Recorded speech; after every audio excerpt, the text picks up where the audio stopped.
എയും ബിയും എഴുതിയിട്ടൊന്ന് എഴുതി നോക്കി സെയിം ഓണിന്റെ അളവ് എത്ര എന്നതാണ് ചോദ്യം.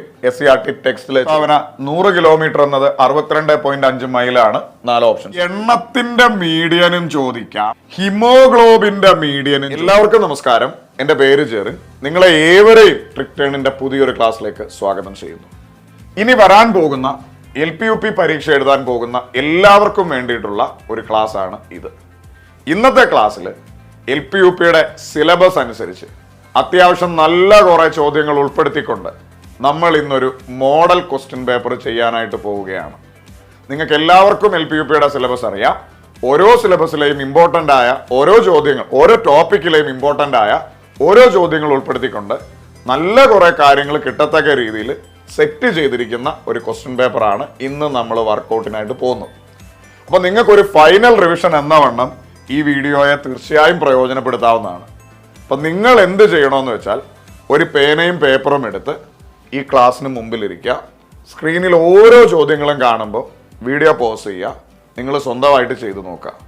എന്നിട്ട് വീഡിയോ ജസ്റ്റ് ഫോർവേഡ് ചെയ്ത് ജസ്റ്റ് മുമ്പോട്ട് പോയി എൻ്റെ ആൻസറുമായിട്ടൊന്ന് ഒത്തു നോക്കുക. ഇനി എൻ്റെ ആൻസർ അല്ല എങ്കിൽ നിങ്ങൾ ചെയ്തതിൽ എവിടെയാണ് തെറ്റ് എന്ന് തീർച്ചയായും മനസ്സിലാക്കുക, മുമ്പോട്ട് പോവുക. ഇനി ക്വസ്റ്റ്യൻ കാണുമ്പോൾ നിങ്ങൾക്കത് പൂർണ്ണമായും അറിയത്തില്ല എന്ന് തോന്നുവാണെങ്കിൽ ഓർക്കുക, ഏറ്റവും ഇമ്പോർട്ടൻ്റ് ആയിട്ടുള്ള കുറേ ചോദ്യങ്ങളായിരിക്കും നമ്മൾ ഇതിൽ വർക്കൗട്ട് ചെയ്യുന്നത്. പൂർണ്ണമായും നിങ്ങൾക്ക് അറിയത്തില്ല എങ്കിൽ ഞാൻ പറഞ്ഞിരിക്കുന്ന എക്സ്പ്ലനേഷൻ മുഴുവൻ കേൾക്കുക, പഠിക്കുക. തരാൻ പറ്റുന്നതിൻ്റെ മാക്സിമം, ഒരു റിവിഷൻ ക്ലാസ്സിൽ തരാൻ പറ്റുന്നതിൻ്റെ മാക്സിമം കാര്യങ്ങൾ ഞാൻ കുറച്ച് സ്പീഡിൽ പറഞ്ഞു പോയിട്ടുണ്ട്, പ്രയോജനപ്പെടുത്തുക. പിന്നെ എന്നും പറയുന്ന കാര്യം ഞാൻ ഒന്നുകൂടെ പറയുന്നു, നമ്മുടെ ചാനലിൽ നിങ്ങൾ ആദ്യമായിട്ടാണെങ്കിൽ ഈ ക്ലാസ്സുകൾ ഉപകാരപ്പെട്ടാൽ മാത്രം ചാനൽ സബ്സ്ക്രൈബ് ചെയ്യുക. ഇത് മറ്റുള്ളവർക്ക് ഉപകാരപ്പെടും എന്ന് നിങ്ങൾക്ക് തോന്നിയാൽ LP-UP എഴുതുന്ന എല്ലാവർക്കും ഇത് ഷെയർ ചെയ്ത് കൊടുക്കുക. ഇനിയുള്ള ക്ലാസ്സുകൾ നിങ്ങൾക്ക് നോട്ടിഫിക്കേഷനായിട്ട് കിട്ടാനായിട്ട് തൊട്ടടുത്തുള്ള ബെൽ ബട്ടൺ എനേബിൾ ചെയ്യുക. പിന്നെ മോസ്റ്റ് ഇമ്പോർട്ടൻ്റ് കാര്യം, നമ്മുടെ ടെലിഗ്രാം ചാനലിൽ കൂടി നമ്മൾ ഒരുപാട് കാര്യങ്ങൾ എക്സ്ട്രാ ചെയ്യുന്നുണ്ട്. അതായത് നിങ്ങൾക്ക് തന്നെ അറിയാം, ഓരോ വീഡിയോ ഇടുമ്പോഴും ഇപ്പോൾ LDCക്കൊക്കെ വേണ്ടിയിട്ട് റിവിഷൻ ക്ലാസ്സുകൾ നടക്കുകയാണ്. ഓരോ ക്ലാസ് കഴിയുമ്പോഴും അതിൻ്റെ വർക്കൗട്ടിന് വേണ്ടിയിട്ട് ചോദ്യങ്ങൾ ഇടുന്നുണ്ട്. പിന്നെ ഇപ്പോൾ തന്നെ നിങ്ങൾക്ക് വേണ്ടിയിട്ട് മോഡൽ ക്വസ്റ്റ്യൻ പേപ്പർ എന്ന് പറഞ്ഞ് 2 ക്ലാസ്സുകൾ തന്നു. അതിൻ്റെയൊക്കെ മോക്ക് ടെസ്റ്റുകൾ ഞാൻ ഇടുന്നുണ്ട്. ഇതൊക്കെ മാക്സിമം പ്രയോജനപ്പെടുത്താനായിട്ട് ശ്രമിക്കുക. നമ്മുടെ ടെലിഗ്രാം ചാനലിൽ ഇതുവരെയും ഇല്ല എങ്കിൽ ടെലിഗ്രാമിൽ മേളിൽ ട്രിക് ടേൺ എന്ന് ക്യാപിറ്റൽ ലെറ്ററിൽ സെർച്ച് ചെയ്താൽ മതി, ജോയിൻ ചെയ്യാൻ പറ്റും. ടെലിഗ്രാമിൽ സെർച്ച് ചെയ്യുന്നതിൻ്റെ അവിടെ TRIG സ്പേസ് TURN എന്ന് ക്യാപിറ്റൽ ലെറ്ററിൽ സെർച്ച് ചെയ്യുക. നിങ്ങൾക്ക് അതിൽ ജോയിൻ ചെയ്യാം, കാണാൻ പറ്റും. ഇനി അതല്ല, നമ്മുടെ എല്ലാ വീഡിയോയുടെയും ഡിസ്ക്രിപ്ഷനിൽ ടെലിഗ്രാം ചാനലിൻ്റെ ലിങ്ക് ഉണ്ട്, അതുവഴിയും നിങ്ങൾക്ക് ജോയിൻ ചെയ്യാനായിട്ട് പറ്റും. ഇത് മാക്സിമം പ്രയോജനപ്പെടുത്താനായിട്ട് ശ്രമിക്കുക. അപ്പോൾ ഒട്ടും സമയം കളയാതെ നമ്മുടെ ഇന്നത്തെ മോഡൽ ചോദ്യ പേപ്പറിന്റെ ഒന്നാമത്തെ ചോദ്യത്തിലോട്ട് പോകാം.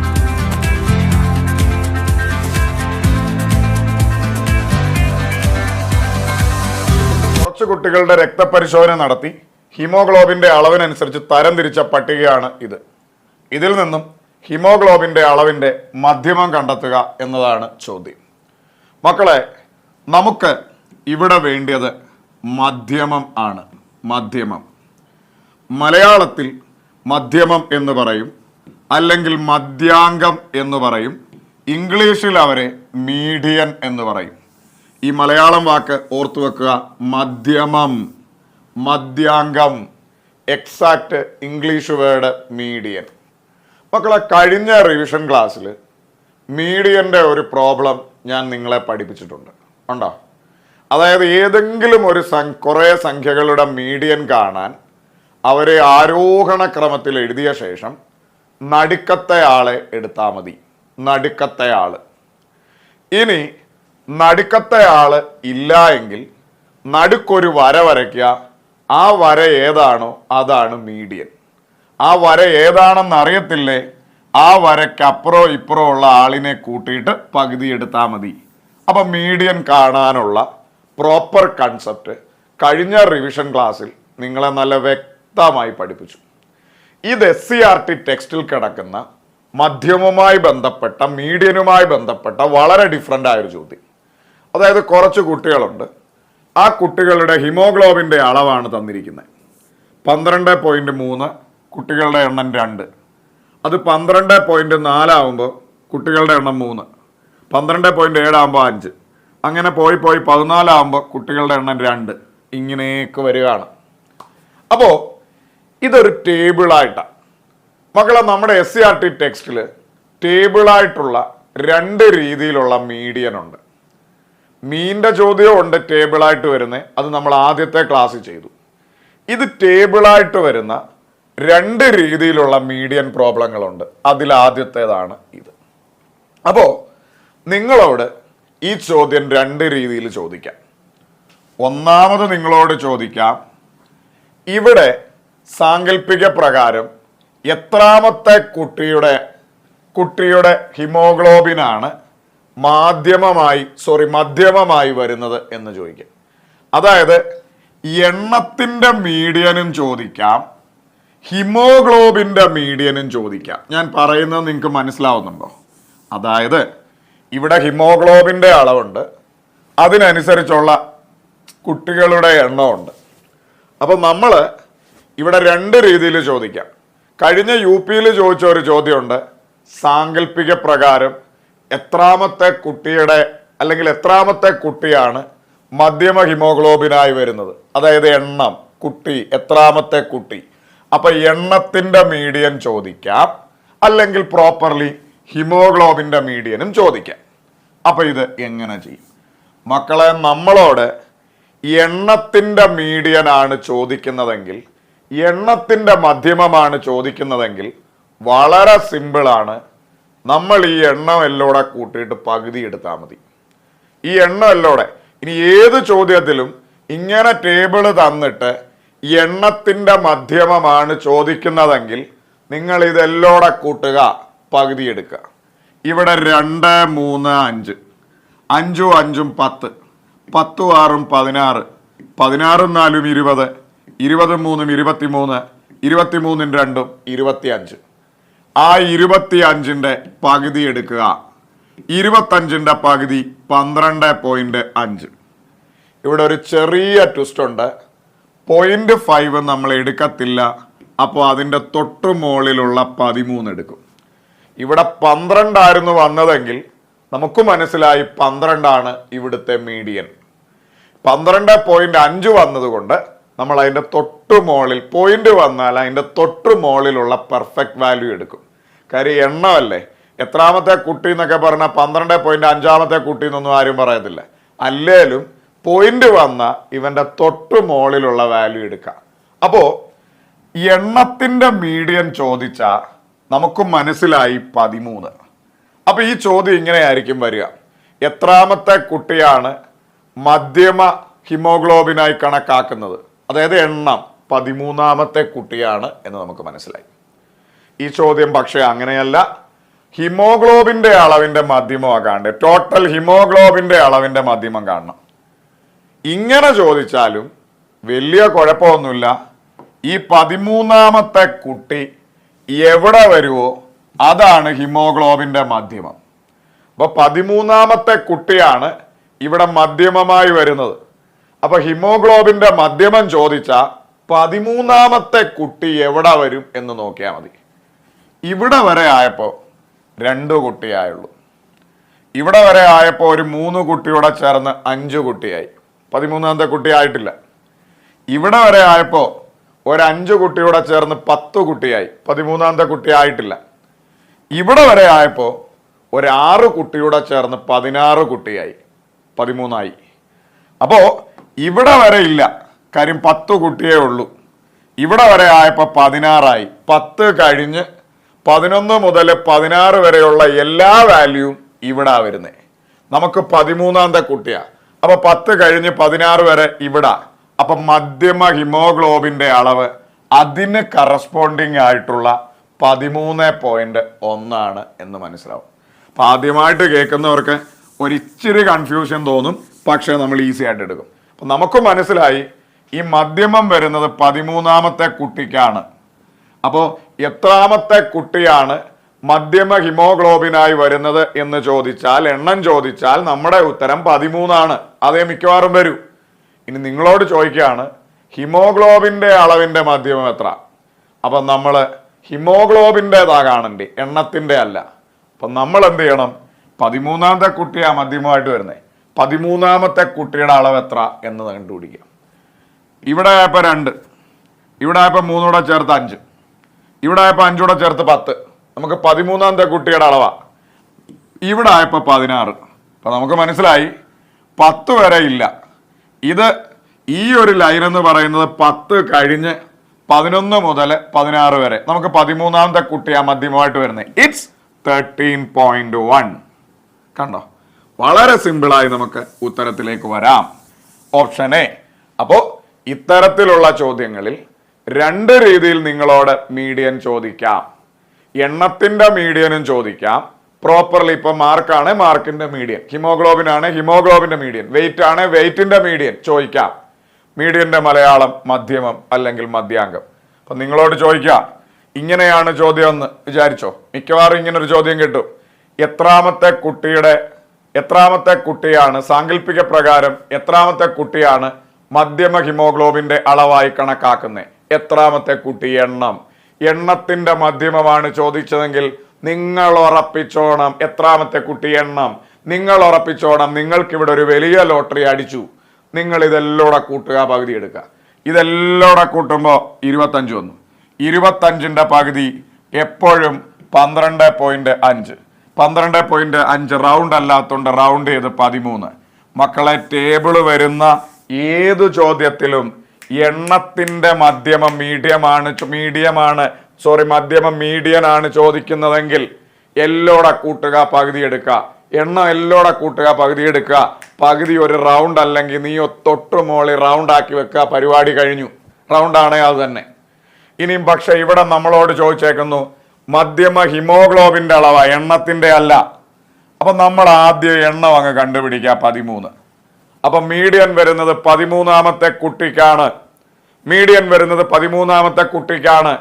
13ാമത്തെ കുട്ടിയുടെ അളവ് എന്താണെന്ന് കണ്ടുപിടിച്ചാൽ മതി. ഇവിടെ വരുമ്പോ 2 കുട്ടി, ഇവിടെ വരുമ്പോ 3, 5 കുട്ടി, ഇവിടെ വരുമ്പോ 10 കുട്ടി.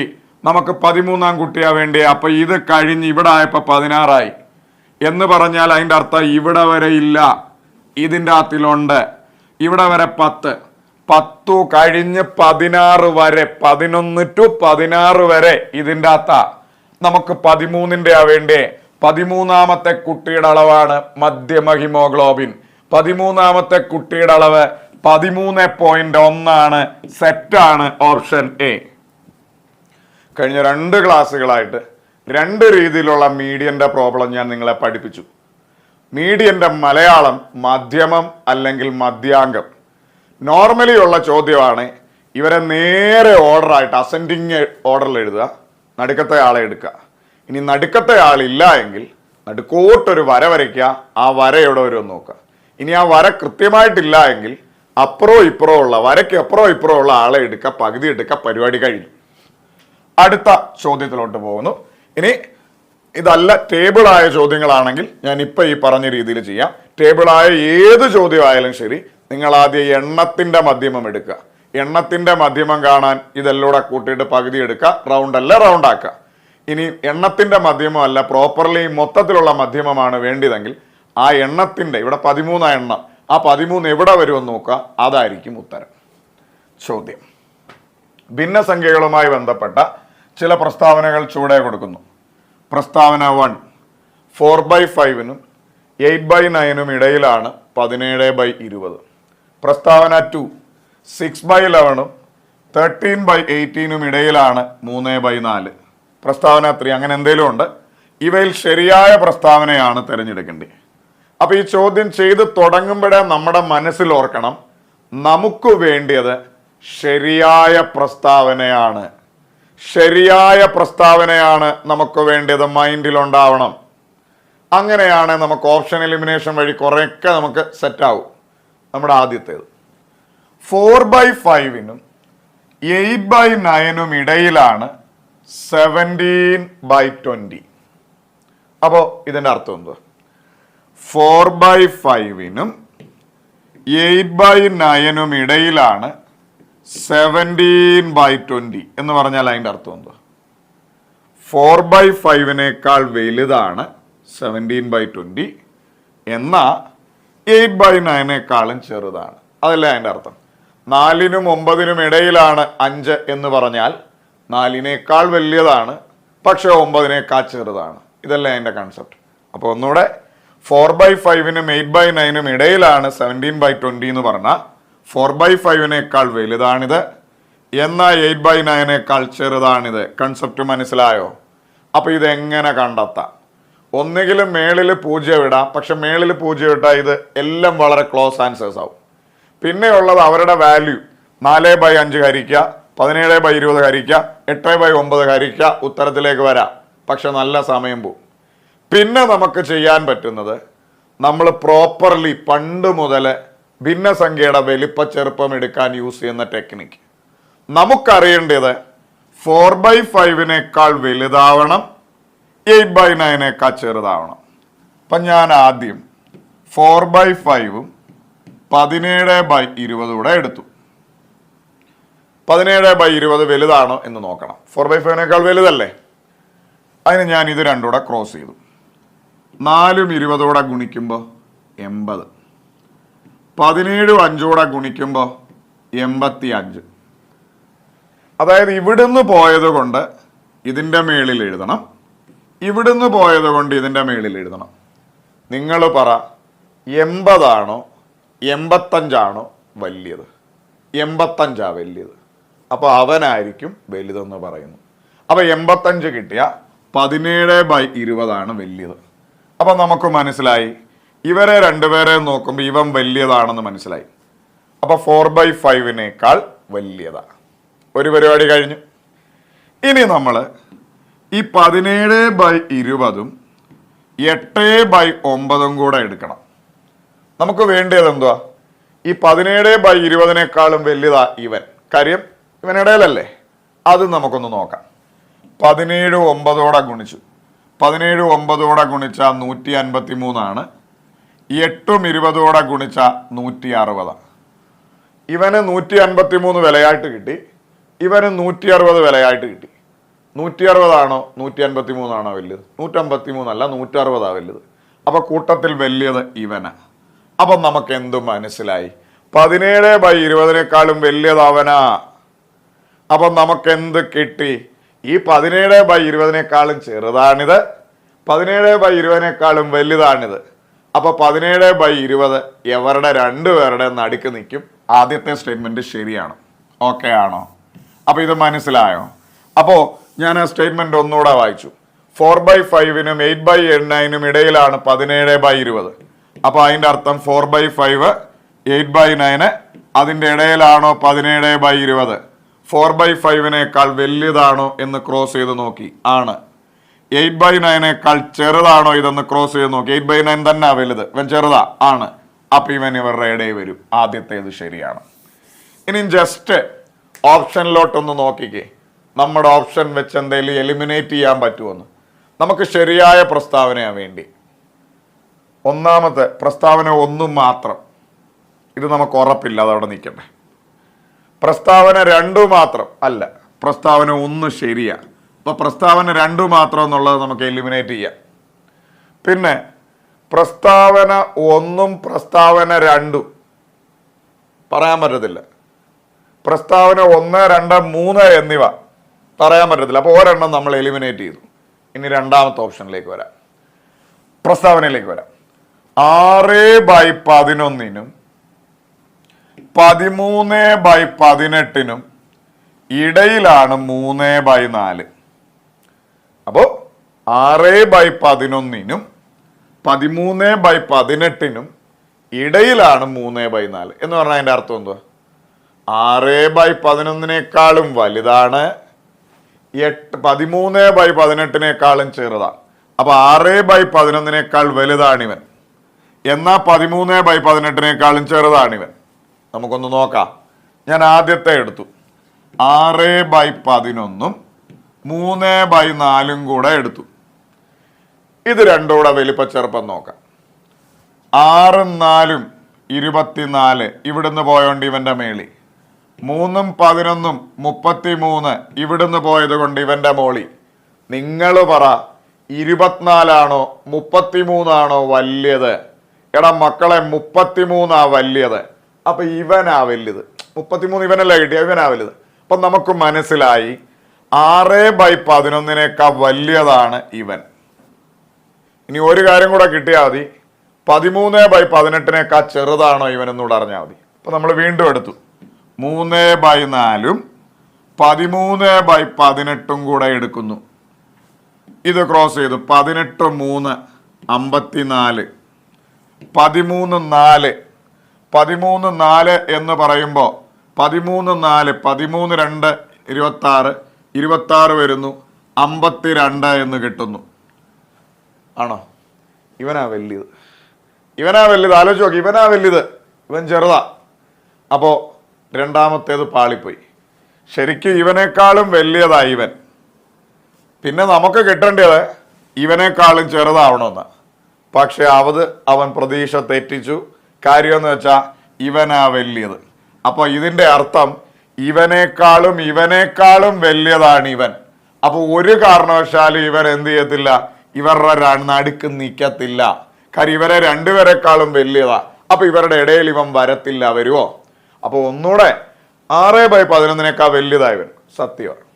ഇനി പിന്നെ കിട്ടേണ്ടത് 13/18 ചെറുതായിരിക്കണം ഇവൻ, പക്ഷെ 13/18 വലിയതാ. അപ്പൊ ഇവരെ രണ്ടുപേരെക്കാളും വലിയതായവൻ. അപ്പൊ ഇതെന്തായാലും ഈ സ്റ്റേറ്റ്മെന്റ് തെറ്റ, ഇവനെ വരത്തില്ല. അപ്പൊ ഇനി എലിമിനേറ്റ് ചെയ്യാൻ ആരെങ്കിലും ഉണ്ടോ എന്ന് നോക്കിക്കേ.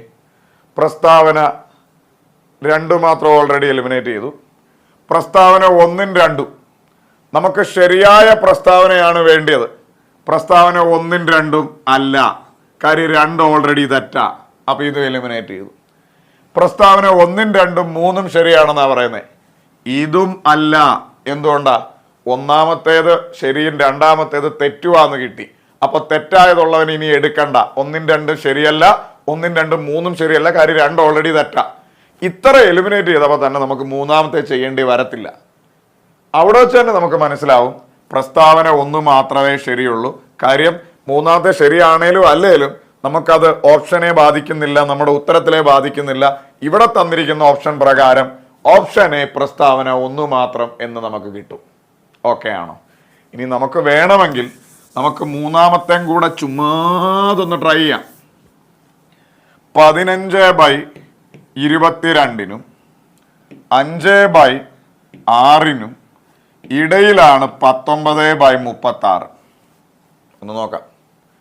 15/22 5/6 ഇടയിലാണ് 19/36 എന്ന് പറഞ്ഞാൽ അതിൻ്റെ അർത്ഥം 15/22 വലിയവനാണിവൻ, എന്നാ 5/6 ചെറിയവനാണിവൻ. ഒന്ന് നോക്കാം.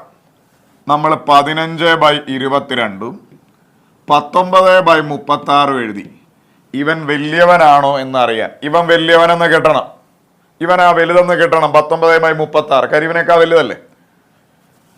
15ഉം 36 ഗുണിച്ചു. 15ഉം 36 ഗുണിച്ചാൽ 360. 360 180 വരുമ്പോൾ 540 വരും. ഇത് ഗുണിക്കുമ്പോൾ നമുക്ക് 540 എന്ന് കിട്ടും. ഇനി ഇത് രണ്ടും ഗുണിച്ചു നോക്ക്. 22 ഗുണം 10 220 22 ഗുണം 20 440. അപ്പൊ 19 എന്ന് പറയുമ്പോൾ ഒരു 22 പുറയിലോട്ട് പോയി 30 20 418 കിട്ടും. ഇനി നിങ്ങളൊന്ന് ആലോചിച്ച് നോക്ക്. ഇത് ചെയ്യണ്ട ശരിക്കും, എന്നാലും ഞാൻ നിങ്ങൾക്ക് പറഞ്ഞു തന്നേ ഉള്ളൂ. ഇവൻ 540, ഇവൻ 418. അപ്പൊ ഇവൻ ചെറുതും ഇവൻ വലിയതുമാണ്. അപ്പൊ നമുക്ക് മനസ്സിലായി 19/36 ചെറുതാണ്, 15/22 വലിയതാണ്. ഇവര് പറഞ്ഞത് പ്രകാരം 15/22 വലിയത് ഇവനാവണമെന്ന. പക്ഷെ ഇവൻ ചെറുതാണെന്ന് നമുക്ക് കിട്ടിയ കാര്യം ഇവന് 418 ഉള്ളു, മറ്റവൻ ഇതുണ്ട്. അപ്പൊ ഇവൻ എന്തായാലും ഇവനേക്കാൾ ചെറുതാ. സോ ഇവൻ എന്തായാലും ഇവരെക്കാളും പുറകിലേ വരത്തുള്ളൂ, ഒരിക്കലും ഇവൻ നടുക്ക് വരത്തില്ല. ഇത് തെറ്റാ. അപ്പോഴേ ഉറപ്പിച്ചോളുക പ്രസ്താവന 1 മാത്രം. ചോദ്യം ഇങ്ങനെയാണ്. ആദ്യത്തെ 23 എണ്ണൽ സംഖ്യകളുടെ വർഗങ്ങളുടെ ശരാശരി എത്ര എന്നതാണ് ചോദ്യം. മക്കളെ, നമ്മൾ എണ്ണൽ സംഖ്യകളുടെ ശരാശരി പഠിച്ചിട്ടുണ്ട്, ഇരട്ട സംഖ്യകളുടെ ശരാശരി പഠിച്ചിട്ടുണ്ട്, ഒറ്റ സംഖ്യകളുടെ ശരാശരി പഠിച്ചിട്ടുണ്ട്. ഇവിടെ എണ്ണൽ സംഖ്യകളുടെ വർഗങ്ങളുടെ ശരാശരിയാണ് ചോദിച്ചേക്കുന്നത്, സ്ക്വയറിൻ്റെ ശരാശരി. മക്കളെ, നിങ്ങളോട് എപ്പോഴെങ്കിലും വർഗങ്ങളുടെ ശരാശരി കാണാൻ ചോദിച്ചാൽ നിങ്ങൾ ഇങ്ങനെ ഓർക്കുക, n+1 into 2n+1 divided by 6. കാണാതെ പഠിക്കുക. n+1 into 2n+1 divided by 6. നിങ്ങളോട് ആരെങ്കിലും എപ്പോഴെങ്കിലും എണ്ണൽ സംഖ്യകളുടെ വർഗങ്ങളുടെ ശരാശരി കാണാൻ പറഞ്ഞാൽ ചോദിച്ചാൽ n+1 into 2n+1 divided by 6. ഇതെങ്ങനെ വന്നു എന്ന് ചോദിച്ചാൽ എണ്ണൽ സംഖ്യകളുടെ തുക കാണാനുള്ള വർഗങ്ങളുടെ തുക കാണാനുള്ള equation n into n+1 into 2n+1 divided by 6 ആണ്. ഇതാണ് എണ്ണൽ സംഖ്യകളുടെ വർഗങ്ങളുടെ തുക. ഈ തുകയെ എണ്ണമായ n കൊണ്ട് ഹരിക്കുമ്പോൾ ഈ എന്നും ഈ എന്നൂടെ പോവും.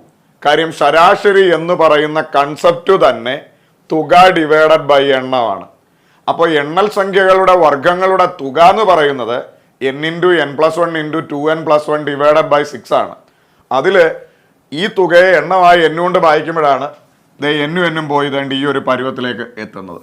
അപ്പോൾ തൽക്കാലം ജസ്റ്റ് ഇത്ര ഓർക്കുക, എണ്ണൽ സംഖ്യകളുടെ വർഗങ്ങളുടെ വെറും ശരാശരി അല്ല, വർഗങ്ങളുടെ സ്ക്വയറുകളുടെ ശരാശരി കാണാൻ പറഞ്ഞാൽ n+1 into 2n+1 divided by 6.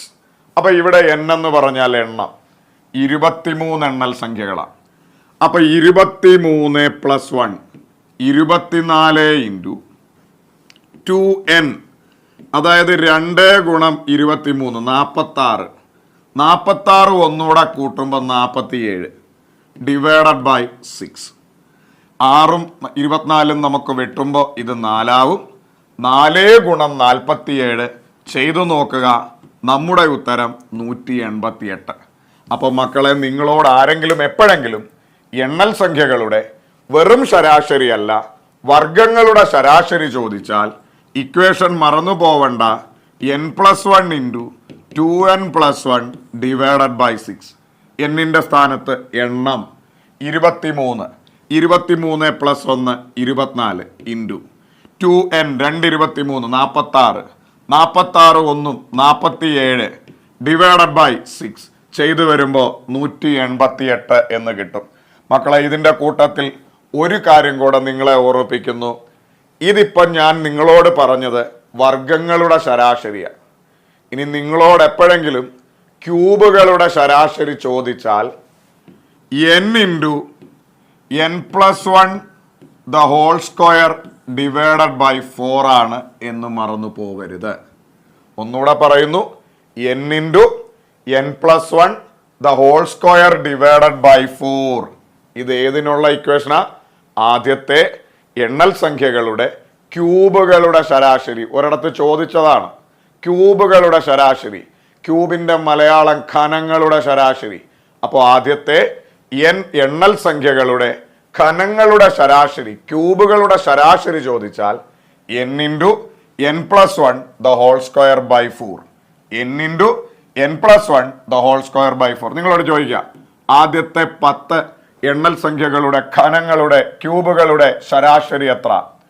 ക്യൂബുകളുടെ ശരാശരിയാണ് ചോദിച്ചതെങ്കിൽ 10 ഗുണം n.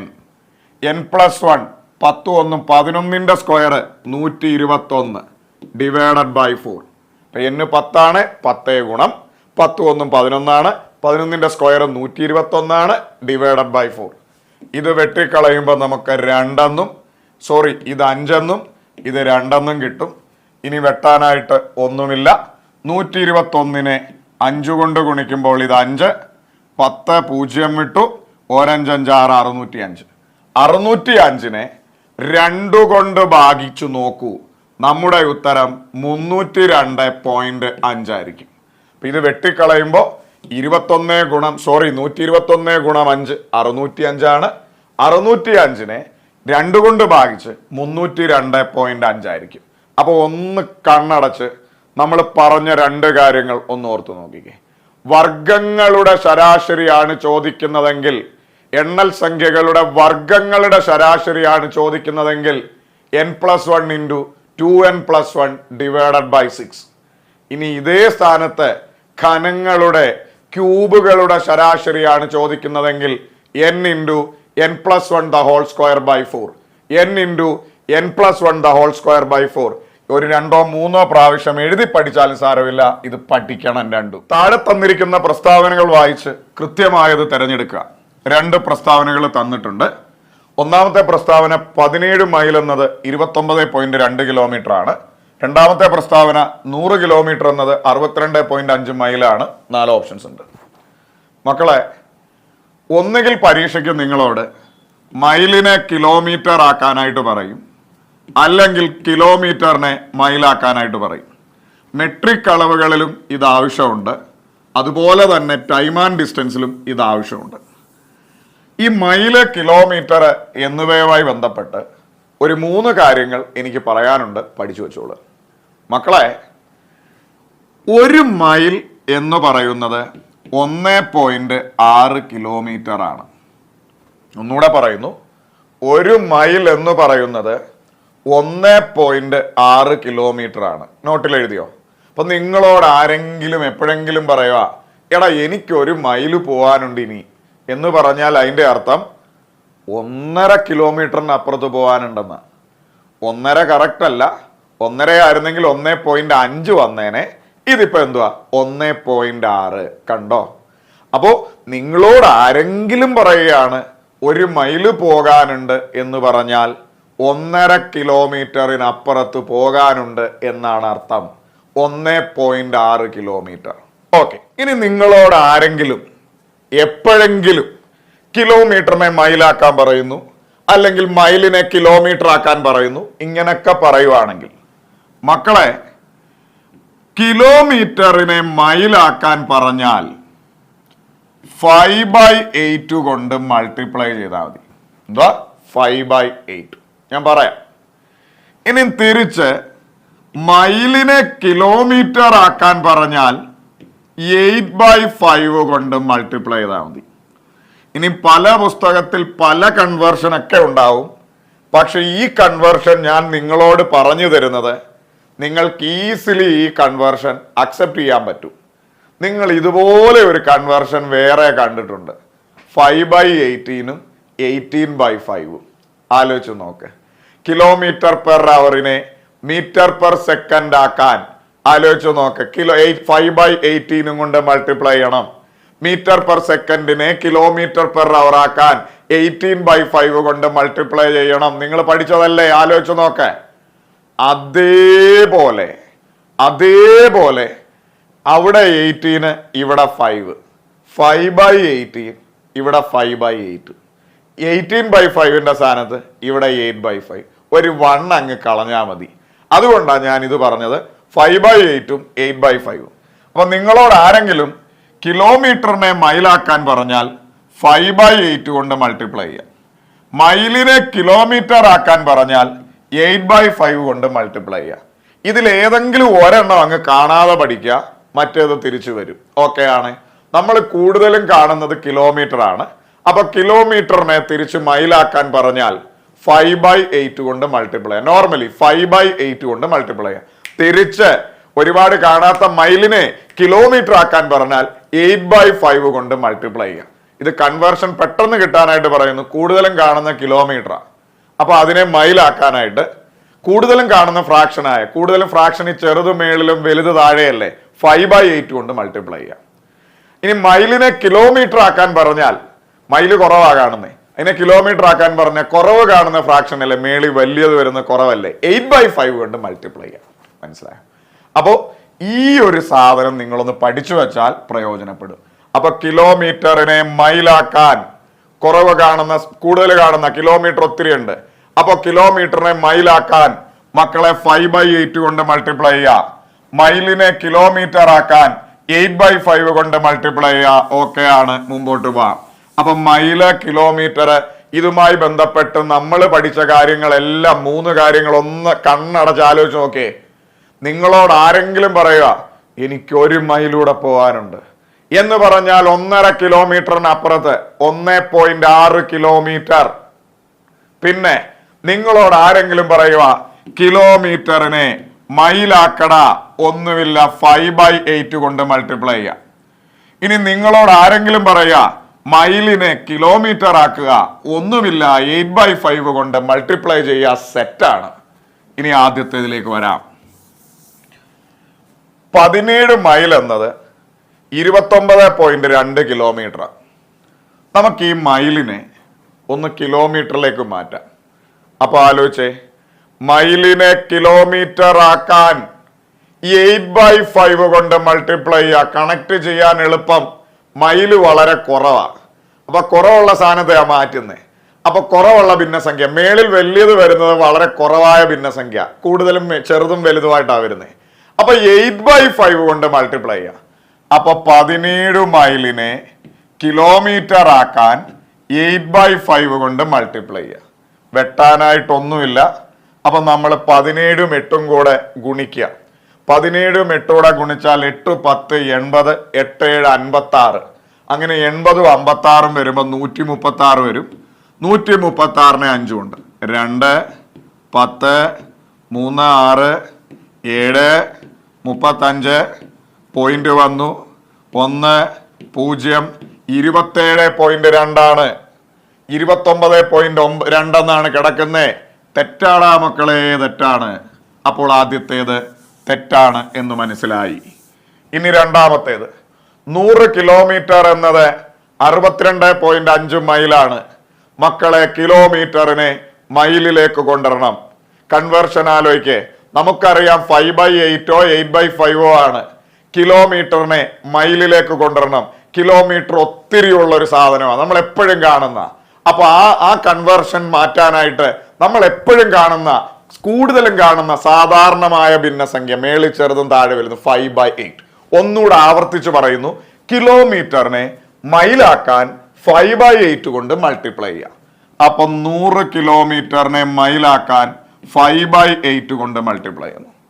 100ഉം 8ഉം 2 കൊണ്ട് വെട്ടാം. 2 കൊണ്ട് 4 കൊണ്ടും വെട്ടാം. ഇത് 50 ആവും, ഇത് 4 ആവും. വീണ്ടും 2 കൊണ്ട് വെട്ടാം. അപ്പോൾ ഇത് 25 ആവും, ഇത് 2 ആവും. ഇനി വെട്ടാനായിട്ട് പറ്റൂല മക്കളെ. 25 ഗുണം 2, 25 ഗുണം 2 എന്ന് പറഞ്ഞാൽ 125 ആണ്, /2. 125നെ 2 കൊണ്ട് ഭാഗിക്കണം. 125നെ 2 കൊണ്ട് ഭാഗിക്കുക എന്ന് പറഞ്ഞാൽ 125ന്റെ പകുതി എടുക്കുക എന്നാണ് അർത്ഥം. 125ന്റെ പകുതി എടുത്തു നോക്ക്, നമ്മുടെ ഉത്തരം 62.5 ആണ്. അപ്പൊ 100 കിലോമീറ്റർ എന്ന് പറയുന്നത് 62.5 മൈലാണ് എന്ന് നമുക്ക് മനസ്സിലാവും. അപ്പൊ രണ്ടാമത്തെ സ്റ്റേറ്റ്മെന്റ് ശരിയാണ്. അപ്പോ രണ്ടാമത്തെ സ്റ്റേറ്റ്മെന്റ് മാത്രം ശരിയാണ്. ഓപ്ഷൻ ബി 2 മാത്രം ശരി. പക്കാ ക്ലിയർ ആണ്. മുമ്പോട്ട് പോവാം. അപ്പൊ മൈല് കിലോമീറ്റർ കൺവേർഷനുമായി ബന്ധപ്പെട്ട് ഒരു 3 കാര്യങ്ങൾ നമ്മൾ പഠിച്ചു വെക്കണം. നിങ്ങളോട് ആരെങ്കിലും എപ്പോഴെങ്കിലും പറയുക, എടാ എനിക്കൊരു മൈല് പോവാനുണ്ട് എന്ന് പറഞ്ഞാൽ 1.5 കിലോമീറ്ററിനപ്പുറം പോവാനുണ്ട്. അപ്പൊ 1 മൈൽ എന്ന് പറഞ്ഞാൽ 1.6 കിലോമീറ്റർ ആണ്. കാണാതെ പഠിക്കണം. ഇനി നിങ്ങളോട് ആരെങ്കിലും എപ്പോഴെങ്കിലും കിലോമീറ്ററിനെ മൈലാക്കാൻ പറഞ്ഞാൽ, ഒരുപാട് കാര്യം ഉള്ളതാണ് കിലോമീറ്റർ, അതിനെ മൈലാക്കാൻ പറഞ്ഞാൽ ഒരുപാടുള്ള 5/8 കൊണ്ട് മൾട്ടിപ്ലൈ ചെയ്യണം. ഇതങ്ങ് കാണാതെ പഠിക്കണം. ഇനി നിങ്ങളോട് ആരെങ്കിലും മൈലിനെ കിലോമീറ്റർ ആക്കാൻ പറഞ്ഞാൽ 8/5 കൊണ്ട്, തിരിച്ച് 8/5 കൊണ്ട് മൾട്ടിപ്ലൈ ചെയ്യണം. പഠിച്ചു എന്ന് കരുതുന്നു. ഒരു ബാഗിന്റെ വില 10% കൂട്ടിയ ശേഷം 10% വില കുറച്ച് 693 രൂപയ്ക്കാണ് വിറ്റത്. എന്നാൽ ഈ ബാഗിന് ആദ്യം ഉണ്ടായിരുന്ന വില എത്ര രൂപയാണ് എന്നതാണ് ചോദ്യം. ഈ ഫോമിലുള്ള കുറേ ചോദ്യങ്ങൾ പ്രത്യേകിച്ച് LP-UPയുടെ പരീക്ഷയ്ക്ക് വന്നിട്ടുണ്ട്. അപ്പൊ ഇവിടെ നിങ്ങൾ ശ്രദ്ധിക്കുക, ഒരു ബാഗിന്റെ വില 10% കൂട്ടിയ ശേഷം 10% വില കുറച്ചു. ഈ സാധനം 693 രൂപയ്ക്ക് വിറ്റു. എങ്കിൽ ഈ ബാഗിന്റെ ആദ്യത്തെ വില എത്ര എന്നതാണ് ചോദ്യം. അപ്പൊ നമ്മൾ ആദ്യം ഈ ബാഗിന്റെ ആദ്യത്തെ വില X ആയിട്ട് എടുത്തു. ഓക്കെ, ഈ ബാഗിന് ആദ്യം 10% വില കൂട്ടി എന്ന് പറയുമ്പോൾ നമ്മൾ കൊടുത്തു 110/100. ഇനി 10% വില കുറച്ചു എന്ന് പറഞ്ഞപ്പോൾ നമ്മൾ കൊടുത്തു 90/100. ഇതാണ് ഈ ബാഗിൻ്റെ ഇപ്പോഴത്തെ വില. ഈ ഇപ്പോഴത്തെ വില നമുക്ക് മനസ്സിലായി 693 ക്വസ്റ്റ്യനിലുണ്ട്. ഓക്കെ ആണ്. ചിലപ്പോൾ പരീക്ഷയ്ക്ക് ഇങ്ങനെയായിരിക്കും പറയുന്നത്. ജസ്റ്റ് ഒരു ഉദാഹരണം പറഞ്ഞാൽ ബാഗിൻ്റെ വില 900, ആദ്യത്തെ പ്രാവശ്യം 10% കൂട്ടി, നമ്മൾ 110/100 കൊടുത്തു, 10% കുറച്ചു, 90/100 കൊടുത്തു, അപ്പോൾ എത്രയായി വില എന്നായിരിക്കും. ഇവിടെ നേരെ തിരിച്ചാ ചോദിച്ചു. അപ്പം നമ്മൾ കൊടുത്തു ബാഗിൻ്റെ ആദ്യത്തെ വില X, അതിനാദ്യം 10% വില കൂട്ടി 110/100, അത് കഴിഞ്ഞ് 10% വില കുറച്ചു 90/100. ഇതാണ് ആ ബാഗിൻ്റെ ഇപ്പോഴത്തെ വില. ആ വില നമ്മുടെ കയ്യിലുണ്ട് 693. അങ്ങനെയാണ് എക്സിൻ്റെ വില കാണണം. മക്കളെ, എക്സിൻ്റെ വില കാണാൻ ഈ സൈഡിൽ ഒരു 693 ഉണ്ട്. ഇവിടെ നിന്ന് അവന്മാരെ അപ്പുറത്തേക്ക് കൊണ്ടുവരണം. 110/100 അപ്പുറത്തേക്ക് പോകുമ്പോൾ 100/110 ആവും. 90/100 അപ്പുറത്തേക്ക് പോകുമ്പോൾ 100/90 ആവും. കാര്യം ഒരു സമചിഹ്നത്തിനപ്പുറത്തേക്ക് പോകുമ്പോൾ ഇവിടെയുള്ളത് അവിടെയും അവിടെയുള്ളത് ഇവിടെയും വരും. അതായത് താഴെയുള്ളത് മേളിലും മേളിലുള്ളത് താഴെയാവും. അപ്പം 110/100 അപ്പുറത്ത് പോയി 100/110, 90/100 അപ്പുറത്ത് പോയി 100/90. ഇനി വെട്ടാം. ഈ പൂജ്യമോടെ പോയി. ഇനി വെട്ടാനായിട്ട് ദൈവം സഹായിച്ച് ആരും തന്നെ ഇല്ല. ഇത് കാണുമ്പോഴേ നമുക്ക് മനസ്സിലാവും 693 നമുക്ക് എന്തായാലും 9 കൊണ്ട് വെട്ടാം. കാര്യം ഹരിക്കാം. കാര്യം 693 അതിൽ അക്കങ്ങൾ കൂട്ടുമ്പോൾ 18 വരും. അപ്പോൾ 9 കൊണ്ട് ഹരിക്കുമ്പോൾ 9 ഇത് വരുമ്പോഴത്തേക്കിന് 7 9 63 77 ആവും. ഇനി 11 77 കൂടെ ഹരിച്ച മേളിൽ 7 ആവും. 7 ഗുണം 100 നമുക്ക് പറയാൻ കഴിയും 700 ഉത്തരം. ഓപ്ഷൻ ഡി 700 നമ്മുടെ ഉത്തരം. ചിലപ്പോൾ പരീക്ഷയ്ക്ക് ഇത് തിരിഞ്ഞു ചോദിക്കാം. ഒരു ബാഗിൻ്റെ വില 700, ആദ്യ കൊല്ലം 10% കുറഞ്ഞു, ഇൻറ്റു 700 ഇൻറ്റു 90/100, പിന്നെ 10% കൂടി ഇൻറ്റു 110/100, അപ്പോൾ എന്ത് വിലയായി? അപ്പോൾ നമുക്ക് അത് തിരിച്ചെത്തിക്കാം. അങ്ങനെയും വേണമെങ്കിൽ വരാം. സംഭവം മനസ്സിലായെന്ന് കരുതുന്നു. അടുത്ത ചോദ്യം. താഴെ തന്നിരിക്കുന്ന പ്രസ്താവനകൾ വായിച്ച് തെറ്റായവ തിരഞ്ഞെടുക്കുക എന്നതാണ് ചോദ്യം. ഈ ചോദ്യം വരുന്നതിന് മുമ്പേ നിങ്ങൾ ഓർത്തോണം, ചെയ്യുന്നതിന് മുമ്പേ ഓർത്തോണം, നമുക്ക് വേണ്ടിയത് തെറ്റായ പ്രസ്താവനയാണ്. തുടങ്ങാം. ഒന്നാമത്തെ പ്രസ്താവന 0.12 12 12 എക്സെട്ര ഇവയുടെ ഭിന്നസംഖ്യാരൂപം 4/13 ആണ്, 33 ആണ്. അപ്പോൾ ഇതേപോലെ ഒരു ചോദ്യം നമ്മൾ പ്രത്യേകിച്ച് ആദ്യത്തെ റിവിഷൻ ക്ലാസ്സിൽ ചെയ്തിട്ടുണ്ടായിരുന്നു. പോയിന്റ് വരുന്ന സംഖ്യയെ ഭിന്നസംഖ്യയാക്കാൻ. അവിടെ നമ്മൾ എന്താ ചെയ്തേ? ഇപ്പൊ 0.12 എന്ന് മാത്രമായിരുന്നെങ്കിൽ നമ്മൾ 12 മേളിൽ എഴുതും. പിന്നെ പോയിന്റ് കഴിഞ്ഞ് 2 സ്ഥാനമായതുകൊണ്ട് അടിയിൽ 100 എഴുതും. 3 സ്ഥാനമാണ് അടിയിൽ 1000 എഴുതും. 1 സ്ഥാനമാണ് അടിയിൽ 10 എഴുതും. അങ്ങനെയൊക്കെയായിരുന്നു. പക്ഷെ ഇവിടെ അതല്ല. ആണോ? അല്ല, ഒരിക്കലും അല്ല. ഇവിടെ സംഖ്യകൾ റിപ്പീറ്റ് വരുക. കണ്ടോ? 12 12 12 എക്സെട്ര അനന്തമായിട്ട് പോവുകയാണ്. ഇങ്ങനെ വരുന്ന സംഖ്യകളെ, ആവർത്തിച്ചു വരുന്ന സംഖ്യകളെ റെക്കർസീവ് ഡെസിമൽസ് എന്നാണ് പറയുന്നത്. വാട്ടവർ അതെന്തേലും ആയിക്കോട്ടെ, ആവർത്തിക്കുന്ന ദശാംശ സംഖ്യകൾ. അതായത് ഇത് കണ്ടോ, ഇതിങ്ങനെ അനന്തമായിട്ട് പോവാം. 12 12 12 12 12 എക്സെട്ര 0.3333 എക്സെട്ര ഇങ്ങനെ വരുവാണെങ്കിൽ നമ്മൾ എങ്ങനെ ചെയ്യുമെന്ന് ചോദിച്ചാൽ, പോയിന്റ് കഴിഞ്ഞിട്ട് ഇവിടെ 12 ആണ് ആവർത്തിക്കുന്നത്. അപ്പം നമ്മൾ 12 എന്ന് എഴുതി. ഇനി എത്ര സംഖ്യ ആവർത്തിക്കുന്നുണ്ടോ അവിടെ നമ്മൾ 99 എന്ന് കൊടുക്കണം. അതായത് 12-ൽ 2 അക്കമല്ലേ, 99 എന്ന് കൊടുക്കുക.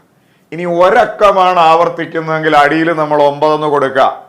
3 അക്കമാണ് ആവർത്തിക്കുന്നതെങ്കിൽ അടിയിൽ 999 എന്ന് കൊടുക്കുക. 4 അക്കമാണ് ആവർത്തിക്കുന്നതെങ്കിൽ അടിയിൽ 9999 എന്ന് കൊടുക്കുക. ഒന്നുകൂടെ 0.12 12 12 എക്സെട്ര. അപ്പൊ പോയിന്റ് കഴിഞ്ഞ് 12 എന്ന് പറയുന്ന സംഖ്യ ആവർത്തിക്കുന്നു. അതുകൊണ്ട് 12/2 അക്ക ആവർത്തിക്കുന്നത് കൊണ്ട് 99. 12നെ നമുക്ക് 99നെ നമുക്ക് 3 കൊണ്ട് ഹരിക്കാം. 3 കൊണ്ട് ഹരിച്ചാൽ ഇത് 4 ആവും, ഇത് 33 ആവും. നമ്മുടെ ഉത്തരം 4/33 ആണ്. 0.121212 എക്സെട്രായുടെ ഭിന്നസംഖ്യാരൂപം 4/33 ആണ്. ശരിയാണ്. നമുക്ക് മക്കളെ തെറ്റായത് തിരഞ്ഞെടുക്കാനാണ് എന്നോർത്തോണം.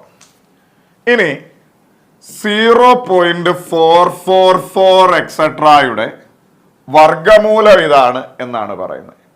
അതായത് 0.444 എക്സെട്രായുടെ റൂട്ട് ഇതാണ് എന്നാണ് പറയുന്നത്, വർഗമൂലം. അപ്പൊ നമ്മൾ എന്ത് ചെയ്യണം?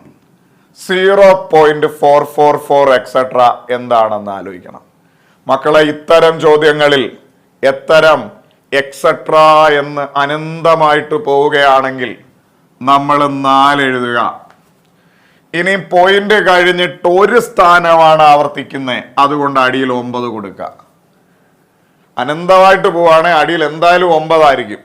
അതായത് അവസാനിക്കുന്നില്ല. കണ്ടോ, എക്സെട്ര കണ്ടോ, ഇങ്ങനെ ഇൻഫിനിറ്റി വരെ അനന്തമായിട്ട് പോവുകയാണെങ്കിൽ മാത്രം അടിയിൽ 9 ആയിരിക്കും.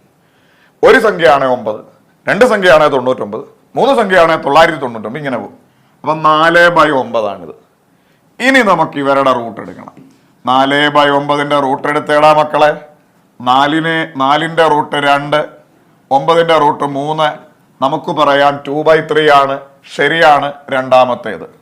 അപ്പൊ 0.444 എക്സെട്ര എന്ന് പറഞ്ഞാൽ അതിന്റെ അർത്ഥം 4/9 ആണ്.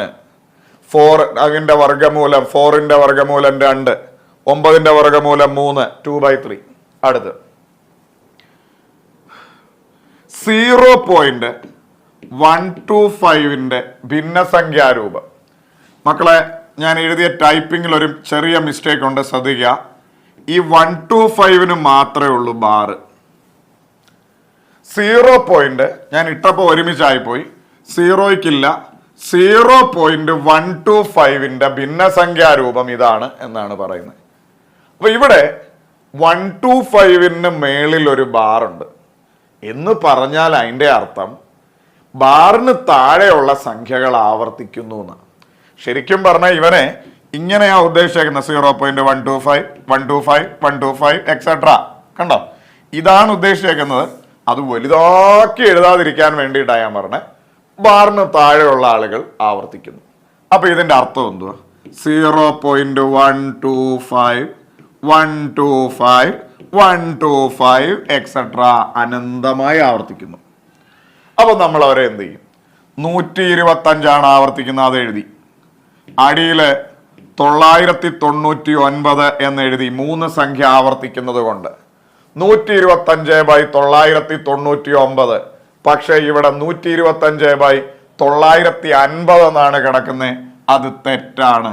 നോർമലി 125ഉം 999ഉം വെട്ടാനും പറ്റത്തില്ല, അത് തെറ്റാണ്. അപ്പൊ നമുക്ക് തെറ്റായ പ്രസ്താവനയാണ് വേണ്ടത്. ഓപ്ഷൻ എലിമിനേഷൻ ആദ്യമേ പോസിബിൾ അല്ല. കാര്യം ഇവയൊന്നും അല്ല എന്ന് ഓപ്ഷനിൽ കിടപ്പുണ്ട്. അതുകൊണ്ട് എലിമിനേഷൻ വഴി നോക്കാൻ നമുക്ക് തെറ്റായ പ്രസ്താവന മതി. തെറ്റായ പ്രസ്താവന 3 മാത്രമാണ്. 3 മാത്രം എന്തായാലും ഇല്ല. 1ഉം 2ഉം മാത്രമല്ല, 2ഉം 3ഉം മാത്രമല്ല. 2 ഓൾറെഡി ശരിയാണ്. 2 മാത്രമെന്നല്ല, 2 ഓൾറെഡി ശരിയാണ്.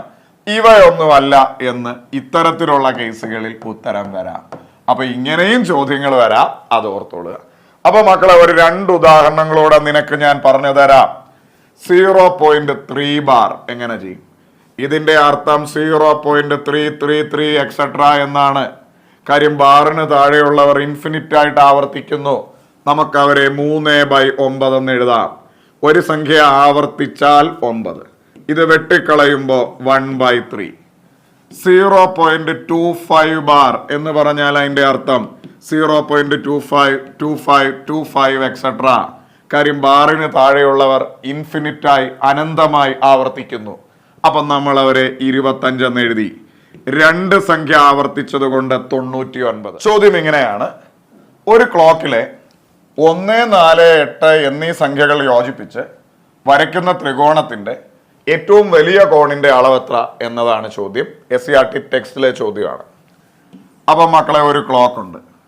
ആ ക്ലോക്കില് 12, 1, 2, 3, 4, 5 4, 5, 6, 7, 8, 9, 10, 11, 12. ഇതാണ് ഒരു ക്ലോക്ക്. ഈ ക്ലോക്കിലെ 1, 4, 8 ഇത് യോജിപ്പിച്ച് നമ്മളൊരു ത്രികോണം വരയ്ക്കുന്നു. 1, 4, 8 നിങ്ങളും വരച്ചോളുക. ഈ ക്ലോക്കിൻ്റെ അല്ലെങ്കിൽ ഈ ത്രികോണത്തിൻ്റെ വലിയ കോണിൻ്റെ അളവെത്ര എന്നതാണ് ചോദ്യം. അപ്പം നമ്മൾ ആദ്യം ഓരോ കോണുകളും കണ്ടുപിടിക്കാനായിട്ട് പോവുക. ഇവിടെ വരെ എൻ്റെ കുഞ്ഞുങ്ങളെ നിങ്ങൾക്ക് ഓക്കെ ആണോ? ഒന്നുകൂടെ പറയുന്നു. ഒരു ക്ലോക്കുണ്ട്. ആ ക്ലോക്കിൻ്റെ 1, 4, 8 ഇത് മൂന്നും കൂടെ യോജിപ്പിച്ച് നമ്മളൊരു ത്രികോണം വരച്ചു. ഈ ത്രികോണത്തിൻ്റെ ഓരോ കോണുകൾ നമ്മൾ ആദ്യം മക്കളെ ഈ കോണ് കണ്ടുപിടിക്കാൻ പോവുക. ഈ കോണിൻ്റെ ഓപ്പോസിറ്റിൽ 1 മുതൽ 4 വരെ ആലോചിച്ചു. ഇതിൻ്റെ ഓപ്പോസിറ്റിൽ 1 മുതൽ 4 വരെ 1 മുതൽ 4 വരെ എത്ര ഡിഗ്രി ഉണ്ട് എന്ന് നമ്മൾ അങ്ങ് കണ്ടുപിടിക്കാൻ പോവുക. 1 മുതൽ 4 വരെ നിങ്ങൾ പറ. 1 ഭാഗം, 2 ഭാഗം, 3 ഭാഗം. 1 മുതൽ 4 വരെ 3 ഭാഗമുണ്ട്. 1 ഭാഗം, 2 ഭാഗം, 3. 1 ഭാഗം 30 ക്ലോക്കിൽ എന്ന് നമുക്ക് എല്ലാവർക്കും അറിയാം. അപ്പൊ 3 ഭാഗം എന്ന് പറഞ്ഞാൽ 3 ഗുണം 30 90. ആ 90ന്റെ പകുതിയായിരിക്കും ഇവിടെ വരിക. ഇത് വേണമെങ്കിൽ ഷോർട്ടായിട്ട് എത്ര ഭാഗമുണ്ടോ അതേ ഗുണം 15 എന്ന് ചെയ്താലും മതി. പക്ഷേ ഞാൻ ഇതിന്റെ ശരിക്കുമുള്ള കൺസെപ്റ്റിൽ പറഞ്ഞതേ ഉള്ളൂ. അപ്പൊ ഇതിന്റെ ഓപ്പോസിറ്റിൽ 1 മുതൽ 4 വരെ 1 മുതൽ 4 വരെ മക്കളെ 1, 2, 3 3 ഭാഗം. 1 ഭാഗം 30, 3 ഭാഗം 90. ആ 90ന്റെ ഓപ്പോസിറ്റിൽ എത്ര ആംഗിൾ ഉണ്ടോ അതിന്റെ പകുതി 45. ഇനി ഇത് കണ്ടുപിടിക്കണം. എങ്ങനെ കണ്ടുപിടിക്കാം? ഇതിന്റെ ഓപ്പോസിറ്റിൽ മക്കളെ 8 to 1. ഓപ്പോസിറ്റിലെ 8 to 1. 8 to 1 എന്ന് പറയുമ്പോൾ 1 ഭാഗം, 2 ഭാഗം, 3 ഭാഗം, 4 ഭാഗം, 5 ഭാഗം. മൊത്തം 5 ഭാഗമുണ്ട്. 1 ഭാഗം 30 5 ഭാഗം 150 ആയി 30. അതിൻ്റെ പകുതി 75. ഇത് 45, ഇത് 75. സ്വാഭാവികമായിട്ടും വലുത് അവനാണെന്ന് മനസ്സിലായി. എന്നാലും മറ്റവൻ എത്രയായിരിക്കും? മൊത്തം 180. ഇത് തന്നെ ആവുമ്പോൾ തന്നെ 120 ബാക്കി സ്വാഭാവികമായും 60 എന്ന് നമുക്ക് കിട്ടും. ഇനി എന്നാലും നമ്മുടെ മെത്തേഡിൽ എങ്ങനെയാണെന്ന് നോക്കണ്ടേ? ഈ കോണ് കാണാൻ ഇതിൻ്റെ ഓപ്പോസിറ്റിൽ ഈ കോണിൻ്റെ ഓപ്പോസിറ്റിൽ 4 to 8 4 to 8 1 ഭാഗം, 2 ഭാഗം, 3 ഭാഗം, 4 ഭാഗം. 1 ഭാഗം 30, 4 ഭാഗം 120. 120ന്റെ പകുതി 60. സിമ്പിളായിട്ട് നമുക്ക് ഒപ്പിക്കാം. അപ്പൊ ഇവിടുത്തെ ഏറ്റവും വലിയ കോൺ ഏതാന്ന് ചോദിച്ചാൽ ഓപ്ഷൻ ബി 75 എന്ന് മനസ്സിലാവും. ഒന്നുകൂടെ ഈ കോണ് കാണണം. ഇതിന്റെ ഓപ്പോസിറ്റിൽ 8 മുതൽ 1 വരെ 8 to 1 എന്ന് പറയുമ്പോൾ 3, 4, 5 ഭാഗം. 1 ഭാഗം 30, 5 ഭാഗം 150.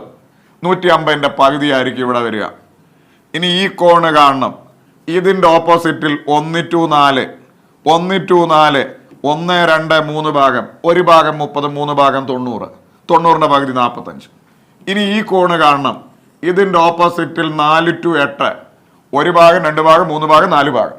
1 ഭാഗം 30, 4 ഭാഗം 120. 120ന്റെ പകുതി 60. സെറ്റ്. അപ്പോൾ സ്വാഭാവികമായിട്ടും നിങ്ങൾ ചിന്തിക്കും, ഇതിന്റെ കൺസെപ്റ്റ് കൂടെ ഒന്ന് പറയാമോ? ഞാൻ അന്ന് കഴിഞ്ഞ ക്ലാസ്സിൽ നിങ്ങളോട് പറഞ്ഞൊരു സാധനമുണ്ട്. ഇതൊരാർക്കായിട്ട് കൺസിഡർ ചെയ്യാം. ആലോചിച്ച് നോക്ക്. ഇതൊരാർക്കായിട്ട് കൺസിഡർ ചെയ്താൽ 1 മുതൽ 4 വരെ 3 ഭാഗമുണ്ട്. 1 ഭാഗം, 2 ഭാഗം, 3 ഭാഗം. ആ 3 ഭാഗം എന്ന് പറഞ്ഞാൽ 90. 30, 30, 30, 60, 90. ഇവർ സെന്ററിൽ ഉണ്ടാക്കുന്ന ആംഗിൾ എന്ന് പറയുന്നത് ദണ്ട് ഈ 90 ആയിരിക്കും. നമ്മൾ ഇന്നലത്തെ ക്ലാസ്സിൽ പഠിച്ചു, എത്രയാണോ സെന്ററിൽ ഒരു ആർക്ക് ഉണ്ടാക്കുന്നത് അതിൻ്റെ നേരെ പകുതിയായിരിക്കും ഇത് വേറെ എവിടെയെങ്കിലും. അതുകൊണ്ടാണ് 45 എടുത്ത്. ഇതിൻ്റെ പിന്നിലുള്ള ലോജിക്ക് ഇതാണ്. ഓർക്കാതിരിക്കാം. നമ്മൾ സിമ്പിളായി ഇത്രേ ഉള്ളൂ. ഇതിൻ്റെ ഓപ്പോസിറ്റിൽ ഏതാ? 1 മുതൽ 8 വരെ 1 മുതൽ 8 വരെ അല്ലെങ്കിൽ 8 മുതൽ 1 വരെ 5 ഭാഗം. 1 ഭാഗം 30, 5 ഭാഗം 150 അതിൻ്റെ പകുതി. ഇതിൻ്റെ ഓപ്പോസിറ്റിൽ 1 മുതൽ 4 വരെ 3 ഭാഗം.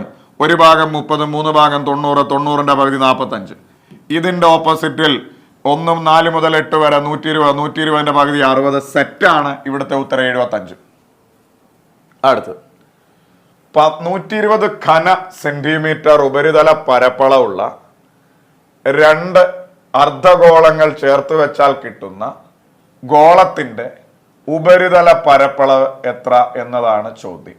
ഓക്കെ, ഘന സെന്റിമീറ്റർ നല്ല ഈ ഓപ്ഷനിൽ വരുന്നത് ചതുരശ്ര സെന്റിമീറ്റർ എന്നാണ്. കാര്യം ഘനം എന്ന് പറയുന്നത് എപ്പോഴും വോളിയത്തിന് വേണ്ടിയിട്ടുള്ളതാണ്. സെന്റിമീറ്റർ ക്യൂബ് മക്കളെ എപ്പോഴും വോളിയത്തിനാണുള്ളത്. സെന്റിമീറ്റർ ക്യൂബിന്റെ മലയാളം ഘന സെന്റിമീറ്റർ.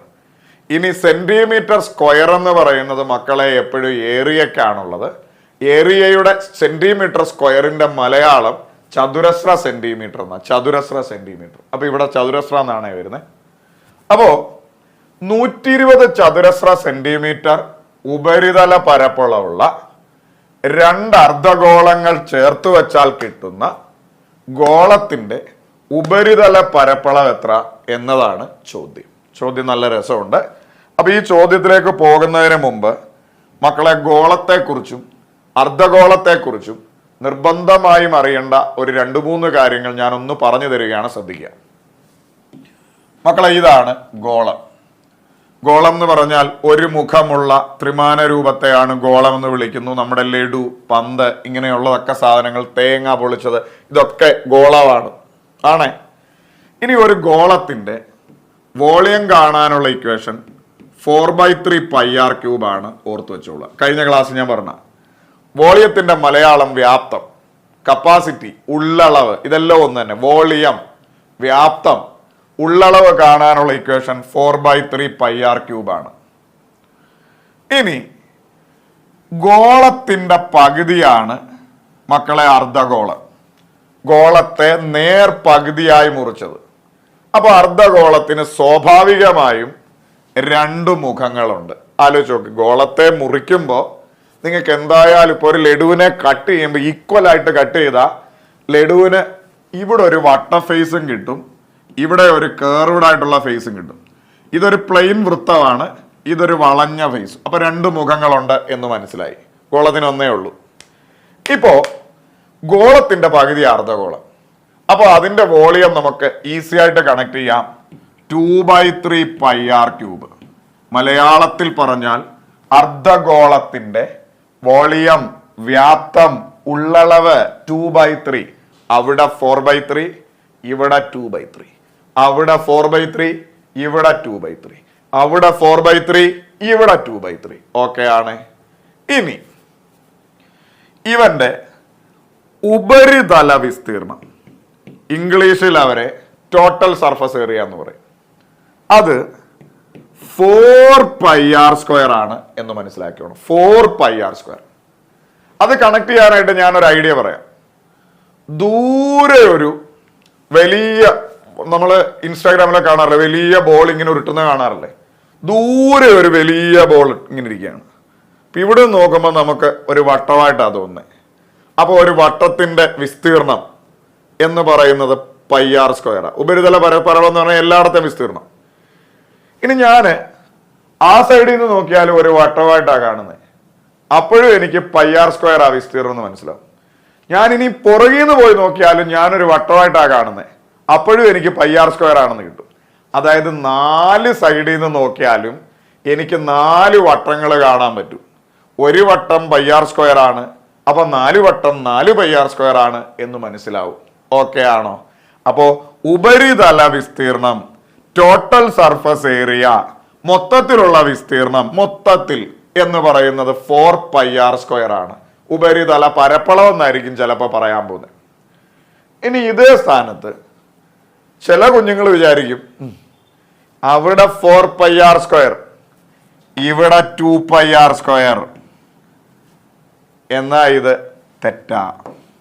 അങ്ങനെ പറയാൻ കാര്യം, ഗോളത്തെ കട്ട് ചെയ്തപ്പോ 4 πr² എന്ന് പറയുന്നതിന്റെ പകുതി കിട്ടി 2 πr². കണ്ടോ? 2 πr². പക്ഷെ ഗോളത്തെ കട്ട് ചെയ്തപ്പോ നമ്മൾ അറിയാതെ തന്നെ ഒരു മുഖം കൂടെ ഇവിടെ കയറി വന്നിട്ടുണ്ട്, വലിഞ്ഞു കയറി. കണ്ടോ? ഈ ഗോളം ഫുള്ളായിരുന്നേ 4 πr². ഇവിടെ ഇവനെ കട്ട് ചെയ്തപ്പോൾ വലിഞ്ഞു കയറി ഇവനൂടെ വന്നു. ഇത്രയും മാത്രമായിരുന്നെങ്കിൽ നമുക്ക് പറയാൻ 2πr² ആണ്. പക്ഷേ ഒരു മുഖം കൂടെ വന്നു, അവനും ഒരു വട്ടമാണ്, അവൻ πr². അങ്ങനെ 2πr²ഉം 2πr² വെറും πr² ചേർന്ന് മൊത്തം 3πr² ആണ് എന്ന് പറയേണ്ടി വരും. ഓക്കെ ആണോ? അപ്പോ അർദ്ധഗോളം എന്ന് പറയുമ്പോൾ ഗോളം ഫുള്ള് πr², 4πr². അർദ്ധഗോളം കട്ട് ചെയ്തപ്പോൾ 2πr² പകുതി. ഇത് കൂടാതെ വലിഞ്ഞു കയറി മേളിൽ ഒരു വട്ടം വന്നു πr², 2πr², πr², അങ്ങനെ മൊത്തം 3πr². ഇനി നിങ്ങൾ മനസ്സിലാക്കേണ്ട വേറൊരു കാര്യം, മൂന്നാമത് ഇതിനൊരു ഏരിയയും കൂടെ ഉണ്ട്. കേർവ്ഡ് സർഫസ് ഏരിയ, വക്രമുഖ വിസ്തീർണം. അപ്പൊ കുഞ്ഞുങ്ങളെ ചിലർ ചിന്തിക്കുക അതെന്ത് ഏരിയ? അതായത് ബേസ് ഒഴിച്ച് ബാക്കിയുള്ള വിസ്തീർണം, അതിനെയാണ് ഈ വക്രമുഖ വിസ്തീർണം എന്ന് പറയുന്നത്. ഇവിടെ നിങ്ങൾ നോക്ക്, ഇതിന്റെ ബേസ് ഒരു വട്ടമാണ്. ഈ വട്ടം ഒഴിച്ച് ഞാൻ ഈ ചുമന്ന മഷി കാണിക്കുന്ന ഈ വളഞ്ഞിരിക്കുന്ന ഫേസിന്റെ മാത്രം ഇതൊന്ന് കമത്തി വെക്കുവാണെങ്കിൽ ഈ സാധനം ഒഴിച്ച് ബാക്കി ഈ വളഞ്ഞിരിക്കുന്ന ഫേസിന്റെ മാത്രം, അതിനെയാണ് കേർവ്ഡ് സർഫസ് ഏരിയ എന്ന് പറയുന്നത്. വട്ടം പോയാൽ ഒരു πr² പോയില്ലേ, ബാക്കി എന്താണ് 2πr² എന്ന് പറയാം. അപ്പൊ ഇതും കൂടെ ഇതിനൊന്ന് ഓർത്ത് വെക്കുക. Curved surface area 2πr², 2πr², 2πr². അപ്പൊ എന്നെ മലയാളത്തിൽ വക്രതല വിസ്തീർണം വളഞ്ഞിരിക്കുന്നുണ്ട്, കണ്ടോ, വക്രതലം, ബേസ് ഒഴിച്ച് ബാക്കി. അപ്പൊ എന്നെ കാണുന്നവർ സ്വാഭാവികമായും ആലോചിക്കും, സാറേ ഗോളത്തിന്റെ വക്രതല വിസ്തീർണം എന്താ? ഗോളത്തിന് ആകെ ഒരു വിസ്തീർണമേ ഉള്ളൂ. കാര്യം ഇതിന് ബേസ് ഒഴിക്കാനായിട്ടൊന്നുമില്ല, ആകെ അവന് ഒരു മുഖേ ഉള്ളൂ, അവനാകെ ഉപരിതല വിസ്തീർണം മാത്രമേ ഉള്ളൂ. അവിടെ വരുമ്പോൾ അവനൊരു കൃത്യമായ ബേസ് ഉണ്ട്, അതൊഴിച്ചു നിർത്തി വക്രതല വിസ്തീർണം. ഇനി ചില കുഞ്ഞുങ്ങൾ മനസ്സിലാലോചിക്കും, സാറേ വെറും വിസ്തീർണം എന്ന് പറഞ്ഞു, അത് എന്ത് വിസ്തീർണം? വെറും വിസ്തീർണം എന്ന് പറഞ്ഞു കഴിഞ്ഞാൽ അത് മൊത്തത്തിലുള്ള വിസ്തീർണമാണ്. ആലോചിച്ച് നോക്ക്. നിങ്ങളോട് ഇപ്പോൾ ഈ മുറിയുടെ വിസ്തീർണം എടുക്കാൻ പറഞ്ഞാൽ നിങ്ങൾ എന്ത് ചെയ്യും? മുറി മൊത്തത്തിലുള്ള വിസ്തീർണം എടുക്കും. എന്നാൽ ആ മുറിയുടെ ഒരു ഭിത്തിയുടെ വിസ്തീർണം എന്ന് പറഞ്ഞാൽ മാത്രമാണ് നമ്മൾ ആ ഭിത്തി മാത്രം എടുക്കുന്നത്. അതേപോലെ ഉപരിതല വിസ്തീർണം എന്ന് പറഞ്ഞാൽ മൊത്തത്തിലുള്ള വിസ്തീർണം. ഇവിടെ കേർവ്ഡ് എന്ന് എടുത്തു പറയുകയാണെങ്കിൽ ഓർത്തോണം, മേളത്തെ വട്ടം ഒഴിച്ച് ബാക്കി 2πr². അപ്പോ ഒന്ന് കണ്ണടച്ച നിങ്ങൾക്ക് ഇപ്പൊ ഞാൻ ഈ പറഞ്ഞ ഇത്തരം കാര്യങ്ങൾ ഒന്ന് കണക്ട് ചെയ്യാൻ പറ്റുമോ? ജീവിതത്തിൽ മറക്കാത്ത രീതിയിൽ ഒന്ന് കണക്ട് ചെയ്ത്, ഗോളം ഒരു മുഖം, അർദ്ധഗോളം കട്ട് ചെയ്തു 2 മുഖം, അർദ്ധഗോളം കട്ട് ചെയ്തു 2 മുഖം, വളഞ്ഞൊരു മുഖം, പ്ലെയിനായ ഒരു മുഖം. ഇനി ഗോളത്തിന്റെ വോളിയം, വ്യാപ്തം കാണാനുള്ള ഇക്വേഷൻ 4/3πr³ പഠിച്ചേ പറ്റൂ. അർദ്ധഗോളം, വോളിയം, വ്യാപ്തം, ഉള്ളളവ് കാണാനുള്ള ഇക്വേഷൻ 2/3. ഗോളത്തിന്റെ പകുതി ആയതുകൊണ്ട് 4/3 മാറി 2/3 ആയി. അവിടെ കല്യാണം, ഇവിടെ പാലുകാച്ചൽ, അവിടെ കല്യാണം, ഇവിടെ പാലുകാച്ചൽ. 4/3 ഇവിടെ, അവിടെ വരുമ്പോൾ 2/3 ആയി. ഓക്കെ ആണ്. ഇനി നമുക്ക് എല്ലാവർക്കും അറിയാം ഗോളത്തിന്റെ ഉപരിതല വിസ്തീർണം 4 സൈഡിൽ നിന്ന് നോക്കുമ്പോഴേ πr², 4πr². അതേ സ്ഥാനത്ത് അർദ്ധഗോളം വരുമ്പോൾ 4πr² പകുതി 2πr² ഉണ്ട്. ഇത് കൂടാതെ വലിഞ്ഞു കയറി വന്ന ഒരു ഫേസ് πr² ഉണ്ട്, 3πr². ഇനി അർദ്ധഗോളത്തിന്റെ ലാറ്ററൽ കേർവ്ഡ് സർഫസ് ഏരിയ, വക്രതല വിസ്തീർണം എന്ന് പറഞ്ഞാൽ ബേസ് ഒഴിച്ച് വളഞ്ഞിരിക്കുന്ന, ബേസ് ഒഴിച്ചെന്ന് പറയുമ്പോഴേ ഓർത്തോണം πr² പോയി, ബാക്കി 2πr². ഇനി ചോദ്യത്തിലേക്ക് വരാം. 120 ചതുരശ്ര സെന്റിമീറ്റർ ഉപരിതല പരപ്പളവുള്ള 2 അർദ്ധഗോളങ്ങൾ ചേർത്ത് വെച്ച് കിട്ടുന്ന ഗോളത്തിന്റെ ഉപരിതല പരപ്പളവ്. അപ്പോ ശ്രദ്ധിക്കുക, 120 പരപ്പളവുള്ള, നോക്കിക്കോണേ, 120 പരപ്പളവുള്ള 2 അർദ്ധഗോളങ്ങളുണ്ട്. 120 പരപ്പളവുള്ള ഇങ്ങനെ 2 അർദ്ധഗോളങ്ങൾ കൊണ്ടുവന്നു. ഇത് രണ്ടൂടെ ചേർത്ത് വെച്ച് കിട്ടുന്ന വലിയൊരു ഗോളമുണ്ട് ആ ഗോളത്തിന്റെ. അപ്പൊ എന്നെ കാണുന്ന കുറച്ച് കുഞ്ഞുങ്ങൾ വിചാരിക്കും, സാറേ 120, 120, 240 ഓപ്ഷനിലില്ല, ഇവയൊന്നും അല്ല എന്നൊക്കെ ചിന്തിക്കും. തെറ്റാത്. അങ്ങനെ പറയാൻ കാര്യം, ഇത് രണ്ടൂടെ ചേർത്ത് വെക്കുമ്പോൾ ഇവനും ഇല്ല ഇവനും ഇല്ല, ഇവന്മാർ രണ്ടുപേരേ ഉള്ളൂ, അങ്ങനെ ചിന്തിക്കണം. അപ്പൊ ആ ഒരു രീതിയിലൊന്നും ഇത് നടക്കത്തില്ല. അപ്പൊ നമുക്ക് മനസ്സിലായി ഒരു അർദ്ധഗോളത്തിന്റെ വിസ്തീർണം 120. അപ്പോഴേ നിങ്ങൾ ആലോചിക്കുക, അർദ്ധഗോളത്തിന്റെ ഉപരിതല വിസ്തീർണം എന്ന് പറഞ്ഞാൽ 3πr². 3πr² ആണ് 120. ഇതിൻ്റെ അകത്തുനിന്ന് വേണേ നമുക്ക് റേഡിയസ് ഒക്കെ കണ്ടുപിടിക്കാം. കാര്യം രണ്ടുപേരുടെ റേഡിയസ് സെയിമാ. ഇപ്പൊ ഗോളം രണ്ട് അർദ്ധഗോളങ്ങൾ ചേർത്ത് വെച്ച് ഗോളമാക്കിയാൽ റേഡിയസ് സെയിം ആവും, അതിൻ്റെ ഒന്നും ആവശ്യമില്ല. അങ്ങനെയാണ് നമുക്ക് മനസ്സിലായി πr² എന്ന് പറയുന്നത് 120/3 40 എന്ന് കിട്ടും. അത് അവിടെ ഇരിക്കട്ടെ. അപ്പൊ ഇത്തരം ചോദ്യങ്ങളിൽ πr² 40 എന്ന് മനസ്സിലായി. ഇനി ഇത് ചേർത്ത് വെച്ചൊരു ഗോളം കിട്ടുമല്ലോ, ആ ഗോളത്തിന്റെ ഉപരിതല വിസ്തീർണം.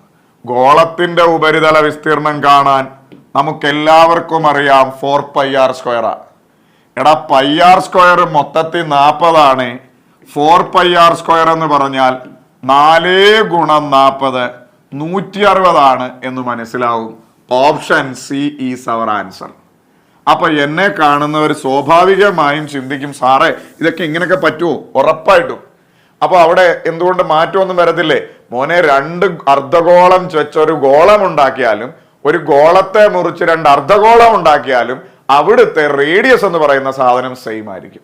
അപ്പൊ ഇവിടെ ഒരു അർദ്ധഗോളത്തിന്റെ ഉപരിതല വിസ്തീർണം നമുക്ക് തന്നിട്ടുണ്ട് 120. അപ്പോഴേ നമ്മൾ മനസ്സിലായിക്കോണം 3πr² ആണ് 120. അപ്പൊ ഇതേപോലെ 2 അർദ്ധഗോളങ്ങൾ ചേർത്ത് വെച്ച് ഒരു ഗോളമുണ്ടാക്കുന്നു. ആ ഗോളത്തിന്റെ ഉപരിതല വിസ്തീർണം കാണണം. ഗോളത്തിന്റെ ഉപരിതല വിസ്തീർണം 4πr² ആണ്, അത് കാണണം. അപ്പൊ 3πr² തന്നു, 4πr² നമുക്ക് കാണണം. ആണേ, ഒന്നുകിൽ നമുക്ക് റേഡിയസ് എടുക്കാം, റേഡിയസ് ഒക്കെ കണ്ടുപിടിക്കാം. പക്ഷെ ഇവിടെ എന്തായാലും റേഡിയസ് കണ്ടുപിടിച്ചാൽ പൈയുടെ വാല്യൂ കിടേണ്ടി വരും. നമുക്ക് എങ്ങനെ 3πr² നിന്ന് 4πr² പോകാം എന്ന് ആലോചിക്കുക. 3π അപ്പൊ πr² മാത്രം എത്രന്ന് ചോദിച്ചാൽ 120/3 40 എന്ന് കിട്ടും. നമുക്ക് πr² അല്ല വേണ്ടിയത്, 4πr² ആ വേണ്ടി. πr² 40. 4πr² എന്ന് പറഞ്ഞാൽ 4 × 40 160 എന്ന് മനസ്സിലാവും. ഒന്നുകൂടെ, 2 അർദ്ധഗോളം, ഒരർദ്ധഗോളത്തിന്റെ ഉപരിതല വിസ്തീർണം 120, അതായത് 3πr² 120. ഇതുകൊണ്ട് ചേർത്ത് വെച്ചുണ്ടാക്കുന്ന ഗോളത്തിന്റെ ഉപരിതല വിസ്തീർണം കാണണം, 4πr² കാണണം. 3πr² നിന്ന് πr² കണ്ടുപിടിച്ചു 40. അതെടുത്ത് 4πr² ഇട്ട് കൊടുത്തു 4πr² 40. 4 × 40 160. ഓക്കെ ആണ്. ഇനി അത്യാവശ്യം ചിന്തിക്കുന്നവർക്ക് കിട്ടും, πr² രണ്ടിടത്തും സെയിമാണ്, 3 ഭാഗമാണ് 120. നമുക്ക് 4πr² 4 ഭാഗം കാണണം. അങ്ങനെ ചിന്തിച്ചാലും തെറ്റൊന്നുമില്ല, ശരിയാണ്. മക്കളെ, ഇനി ചിലപ്പോൾ നിങ്ങളോട് ഈ ചോദ്യം തിരിച്ചും ചോദിക്കാം. ഗോളത്തിന്റെ ഉപരിതല വിസ്തീർണം തന്നു, ഇത് മുറിച്ചുണ്ടാക്കുന്ന ഒരു അർദ്ധഗോളത്തിന്റെ ഉപരിതല വിസ്തീർണം കാണാൻ പറയും. അപ്പൊ നിങ്ങൾ ആലോചിക്കണം, ഗോളത്തിന്റെ ഉപരിതല വിസ്തീർണം 4πr², അത് തന്നു. മുറിക്കുമ്പോൾ 2 അർദ്ധഗോളം കിട്ടും. അതിൽ ഓരോ അർദ്ധഗോളത്തിന്റെ ഉപരിതല വിസ്തീർണം ചോദിച്ചാൽ 3πr² കാണണം. അപ്പൊ 4πr² നിന്ന് നമ്മൾ πr² കണ്ടുപിടിക്കുന്നു, അതെടുത്ത് 3πr² ഇട്ട് കൊടുക്കുന്നു, ഉത്തരത്തിലേക്ക് വരാം. തിരിച്ചും മറിച്ചും നമുക്ക് വരാം. തിരിച്ചുള്ള ഒരു ചോദ്യം ഞാൻ നമ്മുടെ മോക്ക് ടെസ്റ്റിൽ തരാം. അടുത്ത ചോദ്യം 2.7 × 2.7 × 2.7 പ്ലസ് 2.3 × 2.3 × 2.3 അടിയിൽ എന്തൊക്കെയാണോ അതിന്റെ വില എത്ര എന്നതാണ് ചോദ്യം. ഐഡന്റിറ്റീസുമായി ബന്ധപ്പെട്ട ഒരു ചോദ്യമാണ്. ഞാൻ നിങ്ങളോട് പറഞ്ഞു, ഇത്തരത്തിലൊരു ചോദ്യം വന്ന നമ്മൾ ആദ്യം ബോഡ്മാസ് ആണോ ഐഡന്റിറ്റീസ് ആണോ എന്നൊരു ഡൗട്ട് നമുക്ക് പലപ്പോഴും തോന്നും. അപ്പം നമ്മൾ എന്ത് ചെയ്യണം, ഇതിൽ ആവർത്തിക്കുന്നുണ്ടോ എന്ന് നോക്കാം. സംഖ്യകൾ 2.7 2.3 ആവർത്തിക്കുന്നുണ്ട്. അപ്പം നമ്മൾ 2.7 എ എന്നും 2.3 ബി എന്നും കൊടുക്കാം. 2.7 3 പ്രാവശ്യം, അപ്പൊ ഈ സാധനം a³ പ്ലസ് 2.3 3 പ്രാവശ്യം, ഈ സാധനം b³ ഡിവൈഡഡ് ബൈ 2.7ന്റെ സ്ക്വയർ, അപ്പൊ a² മൈനസ് 2.7 × 2.3 അതായത് ab പ്ലസ് 2.3ന്റെ സ്ക്വയർ അതായത് b². ഇത്ര എഴുതാൻ എന്നെ കണ്ടുകൊണ്ടിരിക്കുന്നവർക്ക് യാതൊരു വിധമായ ബുദ്ധിമുട്ടില്ല. ഒന്നുകൂടെ, 2.7നെ നമ്മൾ a എന്നും 2.bനെ നമ്മൾ b എന്നും വിളിച്ചു, 3നെ നമ്മൾ b എന്നും വിളിച്ചു. കാര്യം ഇവിടെ ആവർത്തിക്കുന്നത് അവന്മാരാണ്. അപ്പൊ 2.7 3 പ്രാവശ്യം a³ പ്ലസ് 2.3 3 പ്രാവശ്യം b³ ഡിവൈഡഡ് ബൈ 2.7ന്റെ square a² minus 2.7 minus 2.3 sorry 2.7 into 2.3 AB plus 2.3 square b square. ഇത്ര ഓക്കെ ആണോ? ഇനി കഴിഞ്ഞ ക്ലാസ്സിൽ ഞാൻ പറഞ്ഞു ഒരു 2 ഐഡന്റിറ്റീസ് ഉണ്ട്. ആ 2 ഐഡന്റിറ്റീസ് വളരെ വളരെ വളരെ ഇമ്പോർട്ടൻ്റ് ആണ്, പഠിച്ചിട്ടുണ്ടെന്ന് കരുതുന്നു. A cube plus b cube എന്ന് പറയുന്നത് a plus b into a square minus a b plus b square ആണ്. A cube plus b cube എന്ന് പറയുന്നത് a plus b into a square minus a b plus b square ആണ്. ഇനി a cube minus b cube എന്ന് പറഞ്ഞാൽ a minus b into a square plus a b plus b square ആണ്. കഴിഞ്ഞ ക്ലാസ്സിൽ നമ്മൾ ആവർത്തിച്ച് പഠിച്ച സാധനമാണ്. എന്നാലും നിങ്ങളോട് ഒന്നുകൂടെ ഒന്ന് ഉറപ്പിക്കാൻ വേണ്ടിയിട്ടാണ് ഞാൻ ഈ ചോദ്യം ഒന്നുകൂടെ ഇട്ടെ. കഴിഞ്ഞ 2 കൊല്ലത്തിനിടയിൽ ഏറ്റവും കൂടുതൽ വന്ന ഐഡന്റിറ്റി ഇതായിരിക്കും. അപ്പൊ A cube plus b cube എന്ന് പറഞ്ഞാൽ എ പ്ലസ് ബി എഴുതി into a square minus a b plus b square. ഇവിടെ എ പ്ലസ് ബി എന്ന് പറയുന്ന എ ക്യൂബ് പ്ലസ് ബി ക്യൂബിനാണ് ഇവിടെ മൈനസ് വരുന്നത്, അതിന്റെ സ്ഥാനത്ത് ഇവിടെ പ്ലസ് ആയിരിക്കും. അപ്പൊ A cube plus b cube എന്ന് പറഞ്ഞാൽ a plus b into a square minus a b plus b square. A cube minus b cube എന്ന് പറഞ്ഞാൽ a minus b into a square plus a b plus b square. കിട്ടി. അങ്ങനെയാണ് നമുക്കിതിലേക്ക് വരാം. A cube plus b cube മേളിൽ അതൊന്ന് എഴുതിക്കേടാ മക്കളെ. എ പ്ലസ് ബി ഇൻറ്റു കാണാതെ ഉറക്കപ്പറ a square minus a b plus b square divided by താഴെ already a square minus a b plus b square ഉണ്ട്. നമുക്കറിയാം മേളിലും താഴെയും ഒരേ ടേം തന്നെയാണ്. A square minus a b plus b square ആണ്, താഴെയും a square minus a b plus b square ആണ്. ക്യാൻസൽ ചെയ്യാം. ഇത് കഴിഞ്ഞ ബാക്കി എന്തേ ഉള്ളൂ? A plus B. മക്കളെ എ പ്ലസ് ബി ആണ് നമ്മുടെ ഉത്തരം. എയുടെ വാല്യൂ ഇടുന്നു 2.7 പ്ലസ് ബിയുടെ വാല്യൂ ഇടുന്നു 2.3. 2.7ഉം 2.3 കൂടെ ചേർന്ന് നമ്മുടെ ഉത്തരം നിസ്സംശയം നമുക്ക് പറയാം 5 ആണ്, പെർഫെക്റ്റ് ആണ്. ഈ 2 ഐഡന്റിറ്റി നിർബന്ധമായും നിങ്ങൾ പഠിക്കണം. ഇനി ഇതിന്റെ കൂട്ടത്തിൽ ഞാൻ കഴിഞ്ഞ ക്ലാസ്സിൽ പറഞ്ഞ എന്നാലും ഒന്നുകൂടെ പറയാണ്. ഇതേപോലെ ഒരു ചോദ്യം വന്നു, നമുക്ക് ചെയ്യാനായിട്ട് ഒട്ടും സമയമില്ല.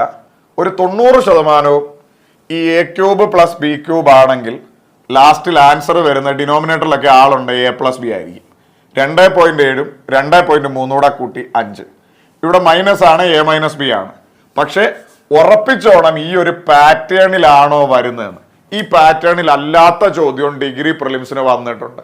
അപ്പൊ അതുകൊണ്ട് ഒന്ന് എയും ബിയും എഴുതിയിട്ട് ഒന്ന് എഴുതി നോക്കി സെയിം ആണെന്ന് ഉറപ്പ് വരുത്തി വെട്ടുന്നതാണ് നല്ലത്. പിന്നെ ഒരു വഴിയുമില്ല, ലാസ്റ്റ് മൊമെന്റ് വല്ലതാണ് ഇത് കാണിച്ചാലും ചിലപ്പോ അങ്ങ് കയറി പോകാനുള്ള സാധ്യതയുണ്ട്. ഓക്കെ ആണ്.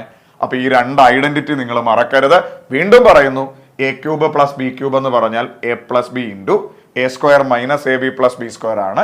A cube minus b cube എന്ന് പറഞ്ഞാൽ a minus b into a square plus a b plus b square ആണ്. സെറ്റ് ആണ്. മുമ്പോട്ട് പോകാം. ശ്രേണിയിലെ അടുത്ത പദം കണ്ടെത്തുക എന്നതാണ് ചോദ്യം. അതായത് അടുത്ത പദം ഏതാന്ന് വെച്ചാൽ അത് 4, 9, 25, 49 ഡാഷ്. ഇതെങ്ങനെ ചെയ്യാം? നമുക്ക് എല്ലാവർക്കും ഇത് എഴുതിയപ്പോൾ തന്നെ മനസ്സിലായി, എടാ ഇതെല്ലാം സ്ക്വയർ ആകുന്നത്. 4 എന്ന് പറയുന്നത് 2ന്റെ സ്ക്വയർ ആണ്. 9 എന്ന് പറയുന്നത് 3ന്റെ സ്ക്വയർ ആണ്. 25 എന്ന് പറയുന്നത് 5ന്റെ സ്ക്വയർ ആണ്. 49 എന്ന് പറയുന്നത് 7ന്റെ സ്ക്വയർ ആണ്. അപ്പൊ നിങ്ങളൊന്ന് ആലോചിച്ച് നോക്ക്. 2ന്റെ സ്ക്വയർ, 3ന്റെ സ്ക്വയർ, 5ന്റെ സ്ക്വയർ, 7ന്റെ സ്ക്വയർ, സ്വാഭാവികമായും അടുത്തത് 9ന്റെ സ്ക്വയർ. 81 എഴുതാനായിട്ട് തോന്നും. 81 ആണ് ഓപ്ഷൻ എയിൽ ഇങ്ങനെ സെറ്റ് ചെയ്ത് നിന്നേക്കാണ്. എന്നെ അങ്ങ് ടിക്ക് ചെയ്തോന്ന് എടുക്കരുത്, പണി കിട്ടും. അപ്പൊ എന്നെ കാണുന്നൊരാലോചിക്കും, അതെന്താ എടാ ആദ്യം എഴുതിയേക്കുന്ന 2ന്റെ സ്ക്വയറാ, 3ന്റെ സ്ക്വയർ, 5ന്റെ സ്ക്വയർ, 7ന്റെ സ്ക്വയർ, 9ന്റെ സ്ക്വയർ എന്ന് പറയാൻ ഇച്ചിരി രസമുണ്ട്. പക്ഷെ അതല്ല കാര്യം. 1, 3, 5, 7 4 നമുക്ക് 9 എഴുതാം. ഒരു ശ്രേണി പറയുമ്പോൾ അതിന് എല്ലായിടത്തും അത് കറക്റ്റായിട്ട് ഫോളോ ചെയ്യണ്ടേ, അല്ലാതെ ശ്രേണിയാവോ? നിങ്ങളൊന്ന് ആലോചിച്ച് നോക്ക്. അതായത് 2 3 1 കൂടി, 3 5 2 കൂടി, 5 7 2 കൂടി, അങ്ങനെ ഒരിടത്തൊന്നു കൂടി, പിന്നെ എല്ലാം 2 കൂടി, അങ്ങനൊന്നും നടക്കത്തില്ല. 1 3 5 7 എന്നായിരുന്നെങ്കിൽ അടുത്ത 9ന്റെ സ്ക്വയർ എഴുതാം, 100% ശരിയാ. പക്ഷെ ഇതല്ല, ഇവിടെ ഒരിടത്ത് 2 3 അടുപ്പിച്ച് വന്നു. പിന്നെ ഇതിന്റെ പ്രത്യേകത എന്തുവാ? 2 എന്ന് പറയുന്നത് ആദ്യത്തെ പ്രൈം നമ്പറാണ്, അഭാജ്യ സംഖ്യ. 1 അഭാജ്യവുമല്ല ഭാജ്യവുമല്ല, മറ്റു ഘടകങ്ങളില്ലാത്ത സംഖ്യയാണ് പ്രൈം നമ്പർ എന്ന് പറയുന്നു. ഏതൊരു പ്രൈം നമ്പറിന്റെയും ആകെ 2 ഘടകമേ ഉള്ളൂ, 1ഉം ആ സംഖ്യയും മാത്രമേ ഉള്ളൂ. 1 ഭാജ്യവുമല്ല അഭാജ്യവുമല്ല, പ്രൈം നമ്പറും അല്ല കോമ്പസിറ്റും അല്ല. അത് കഴിഞ്ഞിട്ട് ആദ്യത്തെ അഭാജ്യ പ്രൈം നമ്പർ എന്ന് പറയുന്നത് 2. അത് കഴിഞ്ഞിട്ടുള്ള പ്രൈം നമ്പർ 3. പിന്നെ 4 വരത്തില്ല, 4ന് 2 ഘടകമായിട്ടൊക്കെ ഉണ്ട്. പിന്നെ വരുന്നത് 5, പിന്നെ വരുന്നത് 7, പിന്നെ 9 വരത്തില്ല, 9ന് 3 ഘടകമായിട്ട് വരുന്നുണ്ട്. പിന്നെ 10 അല്ല, പിന്നെ വരുന്നത് 11 ആണ്. 11ന്റെ സ്ക്വയർ 121. ആലോചിച്ച് നോക്ക്. ഒന്നൂടെ, 2ന്റെ സ്ക്വയർ ആദ്യത്തെ പ്രൈം നമ്പർ, 3ന്റെ സ്ക്വയർ രണ്ടാമത്തെ പ്രൈം നമ്പറിന്റെ സ്ക്വയർ, 3ാമത്തെ പ്രൈം നമ്പറിന്റെ സ്ക്വയർ, 4ാമത്തെ പ്രൈം നമ്പറിന്റെ സ്ക്വയർ. സ്വാഭാവികമായും 7 കഴിഞ്ഞ് വരുന്ന 11 ആണ്. 11ന്റെ സ്ക്വയർ 121 സെറ്റാണ്. PSC ഒരുപാട് പ്രാവശ്യം ആവർത്തിച്ച വേറൊരു ചോദ്യമാണ് 2 3 5 7 ഡാഷ്. 9 കാണും ഓപ്ഷന് ടിക്ക് ചെയ്യാൻ തോന്നും ചെയ്യരുത്. ആദ്യത്തെ പ്രൈം നമ്പർ, രണ്ടാമത്തെ പ്രൈം നമ്പർ, മൂന്നാമത്തെ പ്രൈം നമ്പർ, 4ാമത്തെ പ്രൈം നമ്പർ, സ്വാഭാവികമായും അടുത്ത പ്രൈം നമ്പർ 11. ഇവിടെ ഞാൻ എല്ലാത്തിനും പ്രൈം നമ്പറുകൾക്ക് സ്ക്വയർ കൊടുത്തതേ ഉള്ളൂ. നിങ്ങൾക്ക് വേണമെങ്കിൽ ഇതിന് ക്യൂബ് കൊടുത്തും വേണമെങ്കിൽ ക്വസ്റ്റ്യനിൽ വരാം. അടുത്ത ചോദ്യം, 5 സ്ത്രീകളോ 9 കുട്ടികളോ ഒരു ജോലി 19 ദിവസം കൊണ്ട് ചെയ്യും എങ്കിൽ 3 സ്ത്രീകളും 6 കുട്ടികളും ചേർന്ന് ഈ ജോലി എത്ര ദിവസം കൊണ്ട് ചെയ്യും എന്നാണ് ചോദ്യം. ഇത് മക്കളെ ഓറ് കണ്ടീഷൻ പ്രോബ്ലം എന്ന് പറയുന്ന ഒരു സാധനമാണ് ടൈം ആൻഡ് വർക്കിലെ. ഓറ് കണ്ടീഷൻ പ്രോബ്ലം സ്റ്റാർട്ട് ചെയ്ത് കണ്ടോ, 5 സ്ത്രീകളോ 9 കുട്ടികളോ. എല്ലായ്പ്പോഴും ഓറ് കണ്ടീഷൻ സ്റ്റാർട്ട് ചെയ്യുന്നത് ഇങ്ങനെ ആയിരിക്കും. 4 പുരുഷന്മാരോ 5 സ്ത്രീകളോ, 8 സ്ത്രീകളോ 10 പുരുഷന്മാരോ. അതായത് ഒരു ഓ കയറി എപ്പോഴും വരും. ഇംഗ്ലീഷിൽ പറയുവാണ് ഈ ചോദ്യം ഇങ്ങനെ എഴുതും, 4 woman or 9 children can do a piece of work. അപ്പോൾ ഒരു ഓർ സ്റ്റാർട്ടിൽ വരും. അതുകൊണ്ടാണ് ഇതിനെ ഒരു ഓറ് കണ്ടീഷൻ എന്ന് പറയുന്നത്. മക്കളെ ആവർത്തിച്ചു പറയുന്നു, ഓറ് കണ്ടീഷനും ഉണ്ട്, ആൻഡ് കണ്ടീഷനും ഉണ്ട്. ഇതേ സ്ഥാനത്ത് 5 സ്ത്രീകളും 9 കുട്ടികളും എന്ന് ചോദിക്കുന്ന ചോദ്യവുമുണ്ട്. അപ്പൊ അത് രണ്ടും ഒന്ന് പഠിച്ചിട്ട് പോയാൽ നല്ലതാണ്. കഴിഞ്ഞ ഒരു 1.5 കൊല്ലത്തെ ക്വസ്റ്റ്യൻ പേപ്പറിൽ ഏറ്റവും കൂടുതൽ വന്നത് ആൻഡ് കണ്ടീഷനാണ്. ആൻഡ് കണ്ടീഷൻ പറയാനായിട്ട് ഒരു ഇച്ചിരി സമയമെടുക്കും. ആൻഡ് കണ്ടീഷൻ ട്രിക്റ്റ് ആണെന്ന് സെർച്ച് ചെയ്താൽ കിട്ടും. And condition time and work എന്ന് സെർച്ച് ചെയ്താലും മതി. അത് പഠിക്കണം, പഠിക്കാതെ പോകരുത്.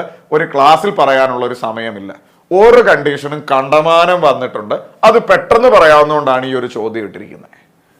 5 സ്ത്രീകളോ 9 കുട്ടികളോ ഒരു ജോലി 19 ദിവസം. അപ്പൊ ക്വസ്റ്റ്യൻ വായിച്ചപ്പോഴേ നമുക്ക് മനസ്സിലായി ഓറ് കണ്ടീഷനാണ്. ഒന്നുകിൽ 5 സ്ത്രീകള് അല്ലെ 9 കുട്ടികള്. സ്റ്റാർട്ടിൽ അങ്ങനെയാണ്. അങ്ങനെ ഓറ് കണ്ടീഷനാണ് എന്ന് ഉറപ്പാണെങ്കിൽ ഇതിനൊരു എളുപ്പ വഴിയുണ്ട്. നമ്മൾ ആദ്യം ഇതങ്ങോട്ട് എഴുതും. 5 സ്ത്രീകളോ 9 കുട്ടികളോ ഒരു ജോലി 19 ദിവസം കൊണ്ട്. എഴുതാൻ എന്തെങ്കിലും ബുദ്ധിമുട്ടുണ്ടോ? ഇല്ല.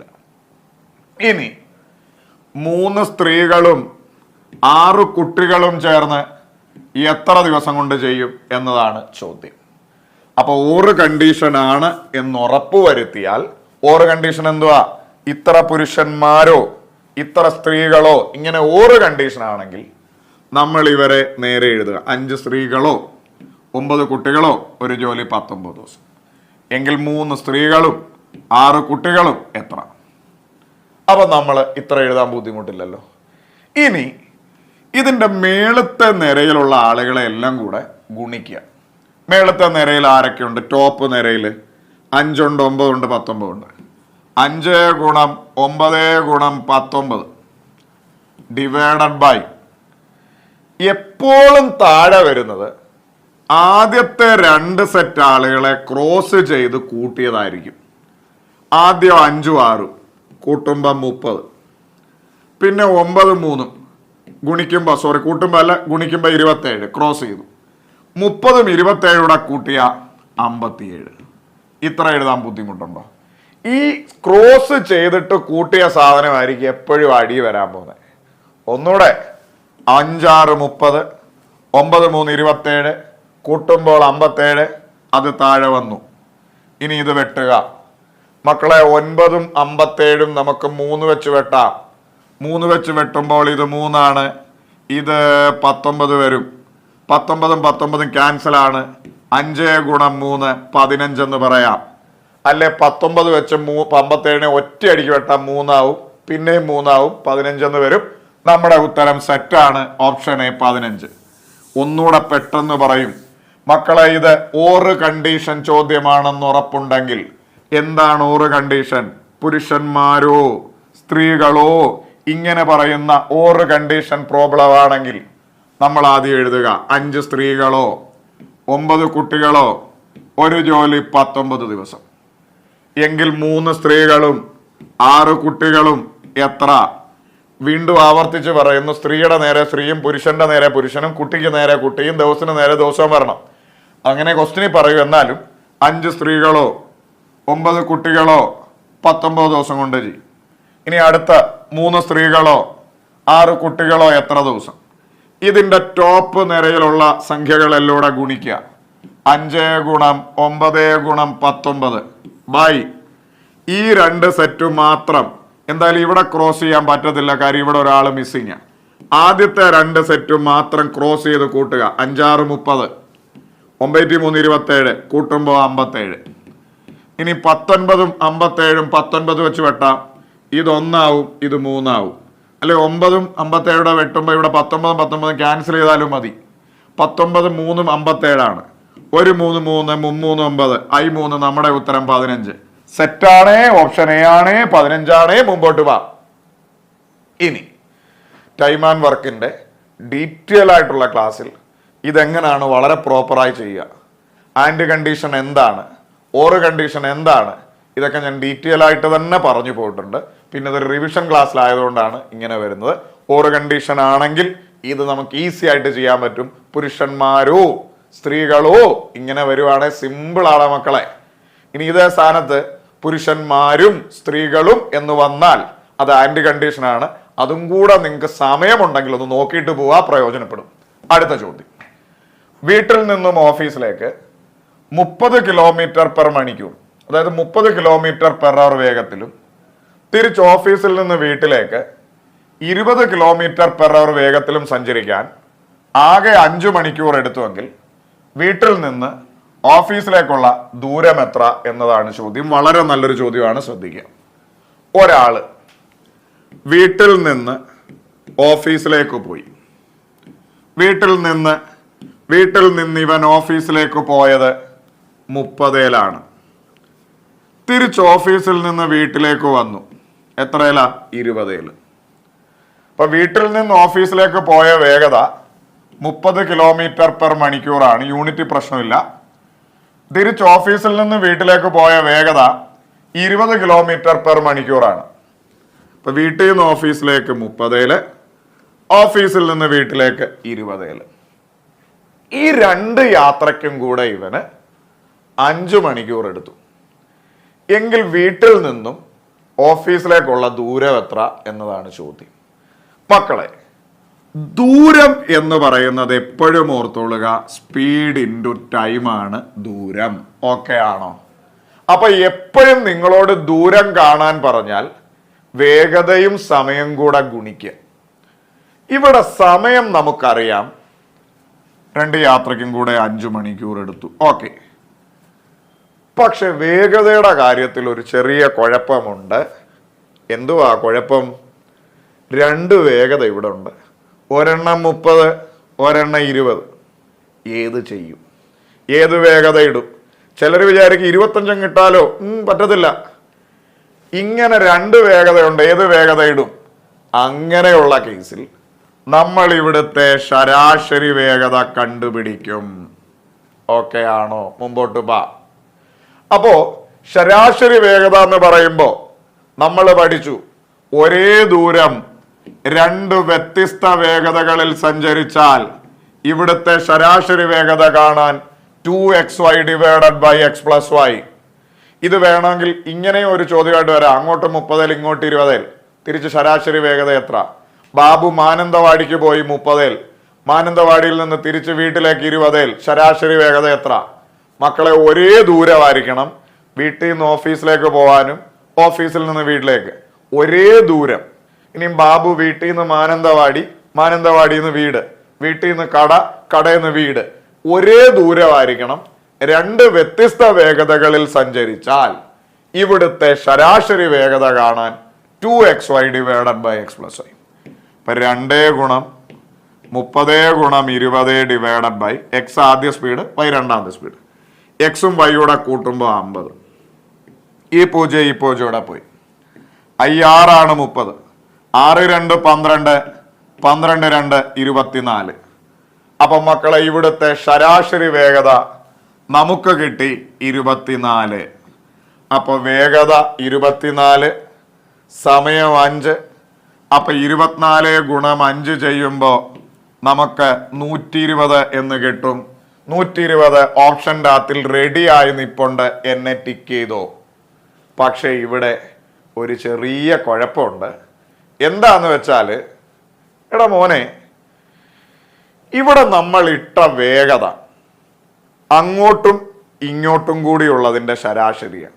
അതായത് ഓവറോൾ രണ്ടിടത്തും കൂടെ ഉള്ളതാണ് എടുത്തേക്കുന്നത്. ഇനി നമ്മൾ ഇട്ട സമയം അങ്ങോട്ടും ഇങ്ങോട്ടും കൂടിയുള്ള സമയമാണ്. ആലോചിച്ച് നോക്ക്, 2 സമയം കൂടെ ആകെ. അപ്പൊ നമ്മളിട്ട വേഗത എന്ന് പറഞ്ഞാലും ആകെ വേഗതയുടെ ശരാശരിയാണ് മൊത്തത്തിൽ. നമ്മളിട്ട സമയം എന്ന് പറഞ്ഞാലും ആകെ സമയമാണ്. അപ്പൊ ഇതിട്ട് കൊടുത്ത് നമുക്ക് കിട്ടുന്നതും ആകെ ദൂരമല്ലേ? ആലോചിച്ച് നോക്ക്. നമ്മൾ ജീവിതത്തിലും കണക്കിലും ആയാലും കൊടുക്കുന്നതേ നമുക്ക് കിട്ടൂ. ആലോചിച്ച് നോക്ക്. നമ്മൾ നന്നായി പഠിച്ചാൽ നമ്മൾ നല്ല റിസൾട്ട് വരും. നമ്മൾ അങ്ങോട്ട് കൊടുക്കുന്നത് അങ്ങോട്ടും ഇങ്ങോട്ടും കൂടിയുള്ള ശരാശരിയാണ്. നമ്മൾ അങ്ങോട്ട് കൊടുക്കുന്നത് 2 യാത്രയ്ക്കും കൂടിയുള്ള ദൂരമാണ്. അപ്പോൾ ഒബ്വിയസ്ലി നമുക്ക് കിട്ടുന്നതും 2 യാത്രയ്ക്കും കൂടെയുള്ള സമയമാണ്. അപ്പൊ ഒബ്വിയസ്ലി നമുക്ക് കിട്ടുന്നതും 2 യാത്രയ്ക്കും കൂടി എടുത്ത ദൂരമാണ്. 2 യാത്രയ്ക്കും കൂടി 120, അങ്ങോട്ടും ഇങ്ങോട്ടും. നമുക്ക് വേണ്ടിയത് വീട്ടിൽ നിന്നും ഓഫീസിലേക്കുള്ള 1 സൈഡ് ദൂരം. 1 സൈഡ് ദൂരം എന്ന് പറഞ്ഞാൽ എപ്പോഴും 120ന്റെ പകുതി 60 എന്ന് മനസ്സിലാവും. മക്കളെ, നമ്മളോട് ആകെ എത്ര എന്ന് ചോദിച്ചാൽ 120. ഞാൻ ഇന്ന് വരെ PSCയുടെ ഒരു ക്വസ്റ്റ്യൻ പേപ്പറിൽ ആകെ ദൂരം കണ്ടിട്ടില്ല. കണ്ടാ നീ 120 എന്ന് എഴുതിക്കോ, കുഴപ്പമൊന്നുമില്ല.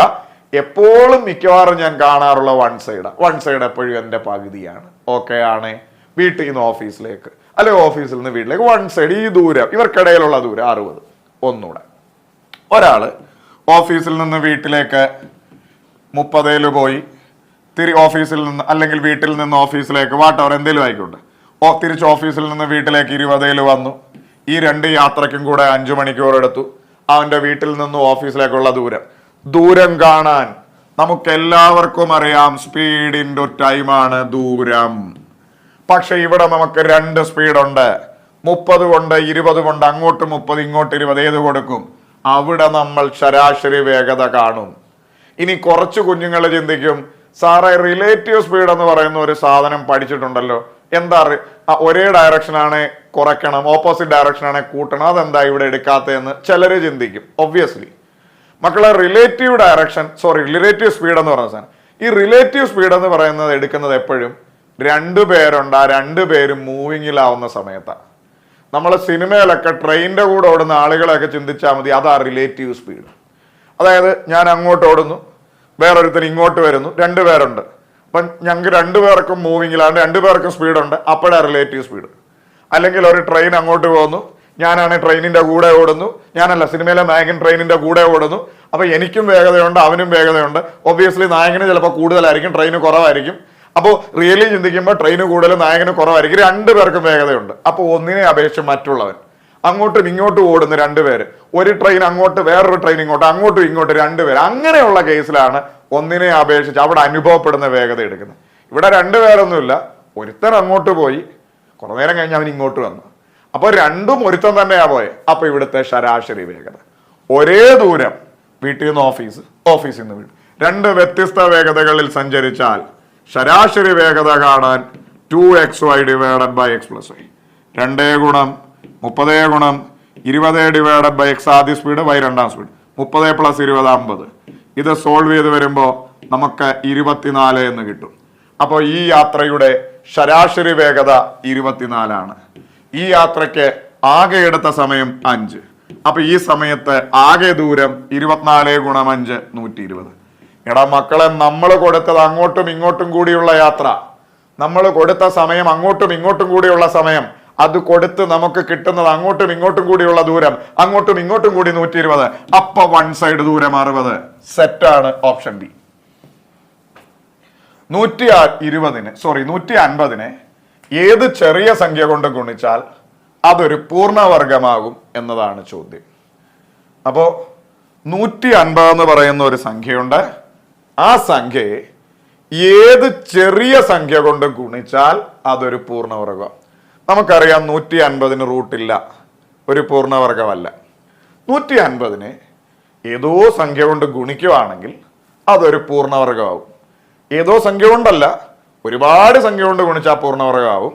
ഏറ്റവും ചെറിയ ഒരു സംഖ്യ കൊണ്ട്, ഏത് ചെറിയ സംഖ്യ കൊണ്ട് ഗുണിച്ചാൽ, ഇത് പല രീതിയിൽ ചെയ്യാം. ചില ആളുകൾ എന്ത് ചെയ്യുന്നു വെച്ചാൽ ഇതെല്ലാം കൂടെ ഗുണിക്കും.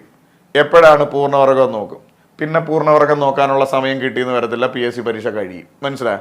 അപ്പോ ഇത് ചെയ്യാനായിട്ടുള്ള പ്രോപ്പർ രീതി നമ്മൾ ക്ലാസ്സിൽ ചെയ്ത, എന്നാലും 150 ഏത് സംഖ്യ കൊണ്ട് ഗുണിച്ചാൽ പൂർണ്ണവർഗമാകും എന്നതാണ് ചോദ്യമെങ്കിൽ, ഒന്നുകൂടെ പറയുന്നു, 150 ഏത് സംഖ്യ കൊണ്ട് ഗുണിച്ചാൽ പൂർണ്ണവർഗമാകും എന്നതാണ് ചോദ്യമെങ്കിൽ 150 നമ്മൾ പ്രൈം നമ്പറുകൾ ഉപയോഗിച്ച് ഘടകക്രിയ ചെയ്യാം. മറ്റ് നമ്പറുകളും പറ്റും, പ്രൈം നമ്പറാണ് നല്ലത്. 150 നമ്മൾ 2 കൊണ്ട് ചെയ്യുമ്പോൾ 75, വീണ്ടും 5 കൊണ്ട് ചെയ്യുമ്പോൾ നമ്മൾ 15, വീണ്ടും 5 കൊണ്ട് ചെയ്യുമ്പോൾ 3, വീണ്ടും 3 കൊണ്ട് ചെയ്യുമ്പോൾ 1. ഓക്കെ ആണ്. അപ്പൊ എന്നെ കാണുന്ന കുറച്ച് കുഞ്ഞുങ്ങൾ ചിന്തിക്കും, സാറേ ഞാൻ ആദ്യം 5, പിന്നെ 3, പിന്നെ 2. ഒരു കുഴപ്പമില്ല, നിങ്ങളുടെ സൗകര്യം. പക്ഷെ പ്രൈം നമ്പർ ആയിരിക്കണം. അഭാജ്യ സംഖ്യകളായ 2, 3, 5, 7, 11 തുടങ്ങിയ സംഖ്യകളായിരിക്കണമെന്നേ ഉള്ളൂ. അപ്പൊ 150 നമുക്ക് എങ്ങനെ എഴുതാം? 2 ഗുണം 5 ഗുണം 5 ഗുണം 3 എന്ന് 150 നമുക്ക് എഴുതാം. ഏത് സംഖ്യ കൊണ്ട് ഗുണിച്ചാൽ വാക്ക് കേട്ടോണം, ഗുണിച്ചാൽ എന്നായിരിക്കണം, അതൊരു പൂർണ്ണവർഗമാവുമെന്ന് ചോദിച്ചാൽ ജോഡി അല്ലാത്തവരെ ജോഡിയാക്കുക. കേട്ടുമ്പോൾ കൗതുകമായിട്ടൊന്നും തോന്നും. ജോഡി അല്ലാത്തവരെ ജോഡിയാക്കുക. ഇവിടെ നോക്ക്, ഇതിനകത്തിൽ 2 ഉണ്ട്, പാവം ജോഡിയല്ല. അപ്പൊ ജോഡിയാക്കാനായിട്ട് ഒരു 2 കൂടെ ഗുണിക്കുക. ഇപ്പൊ 2 ജോഡിയായല്ലോ. 5 ഉണ്ട്, ജോഡിയാ. ഇനി ജോഡിയാക്കാൻ പോയാൽ നാട്ടുകാർ വല്ലതും പറയും, അതുകൊണ്ട് അത് വേണ്ട. 3 ഉണ്ട്, ജോഡി അല്ല, പാവം, ജോഡിയാക്കാനായിട്ട് ഒരു 3 കൂടെ ഗുണിക്കുക. ഇപ്പൊ എല്ലാരും ജോഡിയായില്ലേ? അപ്പൊ ജോഡിയാക്കാനായിട്ട് നമ്മൾ കൊടുത്ത സംഖ്യകൾ 2 ഗുണം 3. അപ്പൊ നമ്മുടെ ഉത്തരം 6. അപ്പോ ഏത് സംഖ്യ കൊണ്ട് ഗുണിച്ചാൽ പൂർണ്ണവർഗമാകും എന്ന് ചോദിച്ചാൽ നമ്മുടെ ഉത്തരം 6. ഇപ്പൊ 2 മാത്രമേ നമ്മൾ കൊടുത്തുള്ളൂ ജോഡിയാക്കാനെങ്കിൽ ഉത്തരം 2. 3 മാത്രമേ കൊടുത്തുള്ളെങ്കിൽ ഉത്തരം 3. ഇനി ഒരു 5 കൂടെ കൊടുത്തെങ്കിൽ ഉത്തരം എന്ന് പറയുന്നത് 30. 2 ഗുണം 3 ഗുണം 5. ഓക്കെ ആണോ? അപ്പൊ നമ്മൾ എന്ത് ചെയ്യണം? പ്രൈം നമ്പറുകൾ ഉപയോഗിച്ച് ഘടകക്രിയ ചെയ്യണം. ജോഡി അല്ലാത്തവരെ ജോഡിയാക്കണം. പ്രൈം നമ്പറുകൾ ഉപയോഗിച്ച് ഘടകക്രിയ ചെയ്തു. പിന്നെന്ത് ചെയ്തു? 2, 5, 5, 3. 2 ജോഡിയല്ല, ജോഡിയാക്കാൻ ഒരു × 2 കൊടുത്തു. 5 ഓൾറെഡി ജോഡിയാണ്, ഇനി ആക്കണ്ട. 3 ജോഡിയല്ല, ജോഡിയാക്കാനായിട്ടൊരു 3 കൂടെ കൊടുത്തു. അപ്പൊ നമുക്ക് പറയാം ജോഡിയാക്കാനായിട്ട് നമ്മൾ കൊടുത്തത് 2ഉം 3ഉമാണ്. സോ നമ്മുടെ ഉത്തരം 6 എന്ന് മനസ്സിലാവും. ക്ലാസ്സിൽ നമ്മൾ ഡീറ്റെയിൽ ആയിട്ട് ഇത് പറഞ്ഞിട്ടുണ്ട്. ഇതിന്റെ കൺസെപ്റ്റ് എന്ന് പറഞ്ഞാൽ 150 നമ്മൾ ഇവരുടെ റൂട്ട് എടുക്കുമ്പോൾ നമുക്ക് 150 എന്ന് പറഞ്ഞാൽ 25 × 6. അപ്പൊ 25ന്റെ റൂട്ട് 5 റൂട്ട് 6 എന്ന് വരും. 150 ഒരു ഇതല്ല, പെർഫെക്റ്റ് സ്ക്വയർ അല്ല, 5√6. ഈ റൂട്ടിൻ്റെ അകത്തിൽ ഒരു 6 കൂടെ വന്നായിരുന്നെങ്കിൽ 2 6 പകരം 1 6 വെളിയിലെടുത്ത് ഇത് ഒറിജിനൽ ഒരു നമ്പർ ആക്കാമായിരുന്നു. ഇവിടെ ഒരു 6 റൂട്ടിൻ്റെ അകത്ത് വരുന്നത് കൊണ്ടാണ് ഇതൊരു പെർഫെക്റ്റ് സ്ക്വയർ അല്ലാത്തത്. ഒരു 6 കൂടെ അവിടെ ഉണ്ടായിരുന്നെങ്കിൽ നമുക്ക് ഈ റൂട്ടിൻ്റെ അകത്തിൽ ഇങ്ങനെ കൊടുത്താക്കാമായിരുന്നു. അപ്പൊ റൂട്ടിൻ്റെ അകത്ത് വരുന്ന സംഖ്യ ആയിരിക്കും ഇവിടുത്തെ ഈ പറയുന്ന ഗുണിച്ചാൽ കിട്ടുക എന്നുള്ള ഉത്തരത്തിൽ വരുന്നത്. ഇതാണ് ഇതിന്റെ പ്രോപ്പർ കൺസെപ്റ്റ്. ഇത് ഓർക്കാതിരിക്കാം. സിമ്പിളായി ഇത്രയേ ഉള്ളൂ. പ്രൈം നമ്പർ ഉപയോഗിച്ച് ഘടകക്രിയ ചെയ്യുക, ജോഡി അല്ലാത്തവരെ ജോഡിയാക്കാനായിട്ട് നമ്മൾ ഒരു 2 എക്സ്ട്രാ കൊടുത്തു, 3 കൊടുത്തു, 2 3 നമ്മുടെ ഉത്തരം 6. അടുത്തത് LCM HCFുമായി ബന്ധപ്പെട്ട വളരെ സിമ്പിളായ ഒരു ചോദ്യം. 2 സംഖ്യകളുടെ ലസാഗു 240, ഉസാഗ 40. ഒരു സംഖ്യ 80 ആയാൽ രണ്ടാമത്തെ സംഖ്യ ഏത് എന്നതാണ് ചോദ്യം. മക്കളെ, ഇത്രത്തോളം PSC റിപ്പീറ്റ് അടിച്ച ഒരു ചോദ്യം ഇല്ല എന്ന് തന്നെ വേണമെങ്കിൽ പറയാം ഒരു ടോപ്പിക്കിന്റെ കീഴിൽ. LCM HCFിൽ ഏറ്റവും റിപ്പീറ്റ് വന്നിട്ടുള്ള ചോദ്യങ്ങളിൽ ഒന്നാണ് ഇത്. 2 സംഖ്യകളുടെ LCM തരും, HCF തരും, ഒരു സംഖ്യ തരും, രണ്ടാമത്തെ സംഖ്യ കാണാനായിട്ട് പറയും. അപ്പൊ ഇവിടെ ഒരു റൂളുണ്ട്, ആ റൂള് പഠിച്ചു വെച്ചോളൂ. 2 സംഖ്യകളുടെ ഗുണനഫലവും അവരുടെ LCMവും HCFും തമ്മിൽ ഗുണിക്കുന്നതും ഒന്ന് തന്നെയാണ്. ഒന്നുകൂടെ, 2 സംഖ്യകൾ തമ്മിൽ ഗുണിക്കുന്നതും അവരുടെ LCMവും HCFും തമ്മിൽ ഗുണിക്കുന്നതും ഒന്ന് തന്നെയാണ്. ഇതൊരു റൂളായിട്ട് പറഞ്ഞാൽ N1 × N2 = LCM × HCF. നമ്മുടെ നല്ല മലയാളത്തിൽ പറഞ്ഞാൽ 2 സംഖ്യകളുടെ ഗുണനഫലവും അവരുടെ ലസാഗുവും ഉസാഖയും തമ്മിലുള്ള ഗുണനഫലവും ഒന്ന് തന്നെയാണ്. അപ്പൊ N1 × N2 = LCM × HCF. N1 എന്ന് പറഞ്ഞാൽ ആദ്യത്തെ സംഖ്യ, N2 എന്ന് പറഞ്ഞാൽ രണ്ടാമത്തെ സംഖ്യ, LCM മറ്റേ HCF നമുക്കറിയാമല്ലോ. അപ്പോൾ N1 2 സംഖ്യകളുടെ ലസാഗു LCM പറയുന്നു 240, ഉസാഖ HCF പറയുന്നു 40. ഒരു സംഖ്യ ഞാൻ അതിനെ N1 എന്ന് പറഞ്ഞു, നമ്പർ 1. N2 രണ്ടാമത്തെ നമുക്കറിയത്തില്ല. അപ്പൊ നമുക്കവരെ ഇങ്ങനെ എഴുതാം: 80 × N2 = 240 × 40. കാര്യം N2 രണ്ടാമത്തെ സംഖ്യ നമുക്കറിയത്തില്ല. ചിലപ്പോൾ പരീക്ഷയ്ക്ക് 2 സംഖ്യകൾ തരും, LCM തരും, ചിലപ്പോൾ HCF ആയിരിക്കും കാണണ്ടേ. 2 സംഖ്യകൾ തരും, HCF തരും, LCM ആയിരിക്കും. അപ്പോഴൊക്കെ നമ്മുടെ ബേസ് റൂൾ ഇതായിരിക്കും. 2 സംഖ്യ, ചിലപ്പോൾ പരീക്ഷയ്ക്ക് LCMവും HCFും തരും, 2 സംഖ്യകളുടെ ഗുണനഫലം കാണാനായിരിക്കും. ഗുണനഫലം കാണാൻ LCM തമ്മിൽ HCF തമ്മിൽ ഗുണിക്കുന്നതിന് തുല്യമാണ്. കാര്യം സംഖ്യകൾ ഏതാന്ന് പോലും നമുക്കറിയണ്ട. LCM HCF തമ്മിൽ ഗുണിക്കുന്നതും ഗുണനഫലവും ഒന്ന് തന്നെ. അപ്പൊ ഏത് വേണേലും ചോദിക്കാം. അപ്പൊ അതിന്റെ കൺസെപ്റ്റ് ഇതാ. അപ്പോൾ ആദ്യത്തെ സംഖ്യ 80, രണ്ടാമത്തെ സംഖ്യ അറിയത്തില്ല N2. അപ്പൊ LCM 240, HCF 40. അപ്പൊ N2 രണ്ടാമത്തെ സംഖ്യയാണ് 240 × 40 / 80. ഈ 80 അവിടെ വന്ന് ഡിവിഷൻ ആവും. ഈ 0 അവിടെ പോയി. 1 8 8 3 24. 3ഉം 40 കൂടെ ഗുണിച്ച് നമ്മുടെ ഉത്തരം 120 ആണെന്ന് നിസ്സംശയം പറയാം. Option C is our answer. Okay ആണ്. അപ്പൊ ഇതാണ് പ്രോപ്പർ കൺസെപ്റ്റ്. ഇനി അതല്ല, ഇനി പെട്ടെന്ന് കിട്ടാനാണെങ്കിൽ 2 സംഖ്യകളുടെ LCM HCFും തന്നു, ഒരു സംഖ്യയും തന്നു. രണ്ടാമത്തെ സംഖ്യ കാണാൻ LCMവും HCF കൂടെ ഗുണിച്ചിട്ട് തന്നിരിക്കുന്ന സംഖ്യ എടുത്ത് അടിയിൽ എഴുതിയാലും മതി. എന്തുവാ? LCMവും HCFും തന്നു, ഒരു സംഖ്യയും തന്നു. രണ്ടാമത്തെ സംഖ്യ കാണാൻ LCMവും HCF കൂടെ ഗുണിച്ചിട്ട് തന്നിരിക്കുന്ന സംഖ്യ എടുത്ത് അടിയിൽ എഴുതുക. ഇത് 3 × 40 120. ഓക്കെ ആണ്. ഇനി അല്ലേ തന്നെ നിങ്ങൾക്കറിയാമല്ലോ ഇത് N2 കാണാനായിട്ട് ഇത് അവിടെ വരുമെന്നുള്ളത്. ആ സ്റ്റെപ്പ് ഞാൻ ഒരുമിച്ച് എഴുതിയെന്നേ ഉള്ളൂ, നിങ്ങളുടെ സൗകര്യം. അപ്പൊ എന്താണോ ഓർക്കുന്നത് അത്. അടുത്ത്, ഒരു ബാങ്കിൽ 1 രൂപയ്ക്ക് 1 മാസം 2 പൈസയാണ് പലിശ. ഇതേ നിരക്കിൽ 500 രൂപ 3 വർഷത്തേക്ക് നിക്ഷേപിച്ചാൽ സാധാരണ പലിശയായി എത്ര രൂപ കിട്ടും? ഇത് പല രീതിയിൽ ചോദ്യം വരാവുന്ന ഒരു ഏരിയയാണ്, ശ്രദ്ധിക്കുക. ഒരു ബാങ്ക് ഉണ്ട്, ആ ബാങ്കിൽ 1 രൂപയ്ക്ക് 1 മാസം 2 പൈസയാണ് പലിശ. എന്നിട്ട് ബാക്കി നിങ്ങളോട് കുറെ കാര്യം പറഞ്ഞിട്ടുണ്ട്. അപ്പൊ നിങ്ങൾക്ക് അറിയാവുന്ന കാര്യം, എന്നാലും ഞാൻ ഒന്നുകൂടെ പറയുകയാണ്.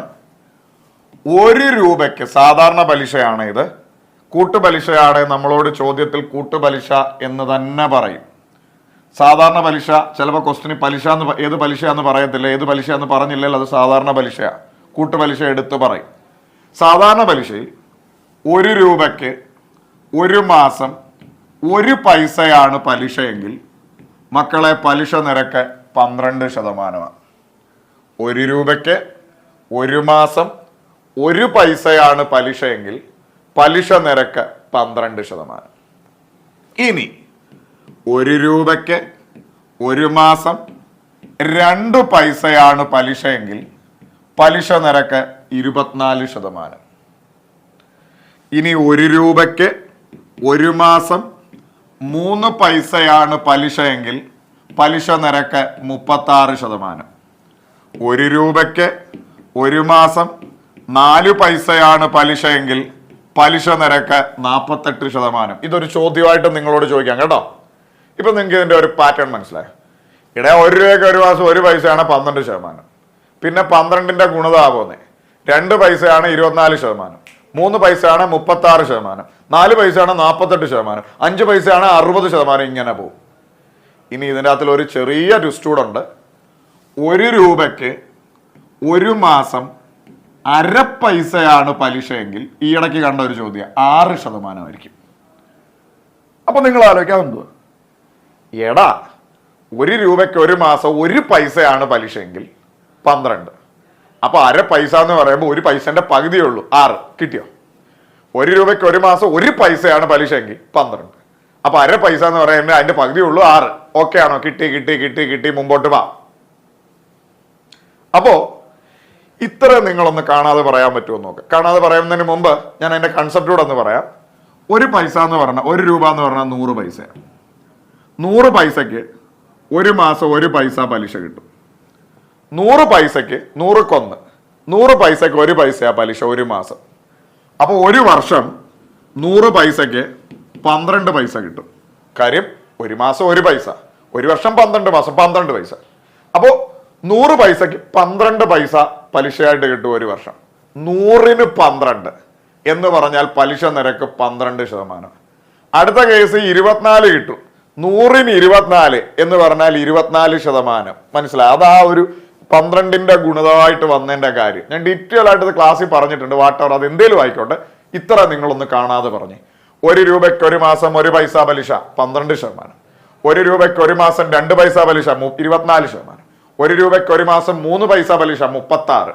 1 രൂപയ്ക്ക് 1 മാസം 4 പൈസ പലിശ 48%.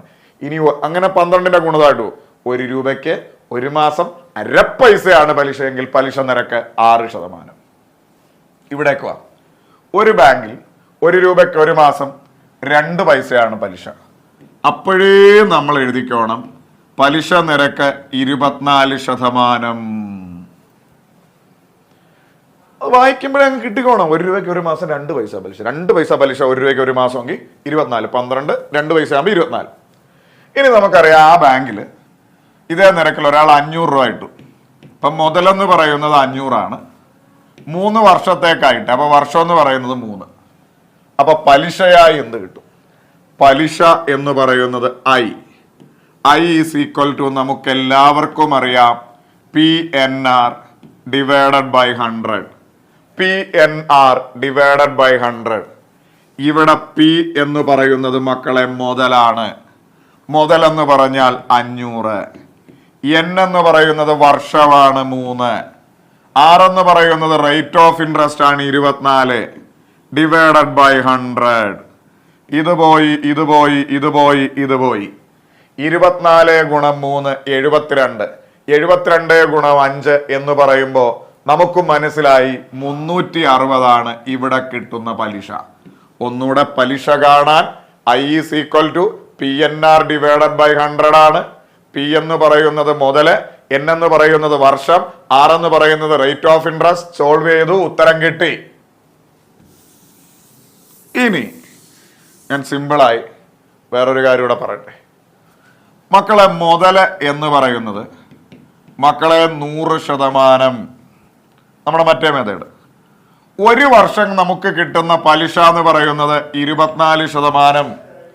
അങ്ങനെ 3 വർഷം നമുക്ക് കിട്ടുന്ന പലിശ എന്ന് പറയുന്നത് 24 ഗുണം 3 72%. ഇങ്ങനെ ചിന്തിക്കുന്ന ആളുകളുമുണ്ട്. മുതലെന്ന് പറയുന്നത് എപ്പോഴും 100%. ഒരു വർഷത്തെ പലിശ 24%. അങ്ങനെ 3 വർഷം നമുക്ക് കിട്ടുന്ന പലിശ എന്ന് പറയുന്നത് 24 3 72. അപ്പൊ മുതൽ 100% നമുക്ക് തന്നിട്ടുണ്ട് 500. പലിശയായ 72% എത്ര എന്ന് ക്രോസ് ചെയ്താലും നമുക്ക് ഉത്തരം കിട്ടും. മുതൽ 100%, പലിശ 72%. ക്രോസ് ചെയ്ത് ഉത്തരത്തിലേക്ക് വരാം. 500 ഗുണം 72/100. ഇത് ചെയ്തു വന്ന് 360 എന്ന് നമുക്ക് ഉത്തരമെടുക്കാം. Option D. ഒന്നുകൂടെ, മുതൽ എപ്പോഴും 100%. ഒരു വർഷം നമുക്ക് കിട്ടുന്ന പലിശ 24. അങ്ങനെ 3 വർഷം നമുക്ക് കിട്ടുന്ന പലിശ 72. 100% മുതൽ 72 പലിശ. മുതൽ നമ്മുടെ കയ്യിലുണ്ട് 100% മുതൽ 500. 72 പലിശ എത്ര എന്ന് ക്രോസ് ചെയ്താലും 360 കിട്ടും. അല്ലെങ്കിൽ മുതൽ 500, 500ന്റെ 72% പലിശ. 72% ഡയറക്റ്റ് കണ്ടുപിടിച്ചാലും 360 കിട്ടും. നിങ്ങൾ ഏത് രീതി കൂടാണ് പഠിച്ചതെന്ന് അറിയത്തില്ല. അതുകൊണ്ടാണ് ഇത് 3 ഞാൻ നിങ്ങൾക്ക് പറഞ്ഞു. അപ്പോൾ ഇന്നത്തെ ക്ലാസ്സിൽ നമ്മൾ പഠിച്ച അത്രയും കാര്യങ്ങൾ നിങ്ങൾ കൃത്യമായി മനസ്സിലാക്കിയെന്ന് തന്നെ കരുതുന്നു. ഇത് വരാൻ പോകുന്ന പരീക്ഷകളിലൊക്കെ തീർച്ചയായും നിങ്ങൾക്കൊരു മുതൽക്കൂട്ടാവട്ടെ എന്ന് തന്നെ വിശ്വസിക്കുന്നു. അപ്പോൾ ഇതേപോലെ മറ്റൊരു ക്ലാസ്സിൽ കാണാമെന്ന പ്രതീക്ഷയോടെ നിർത്തുന്നു. Signing off. ജയ്.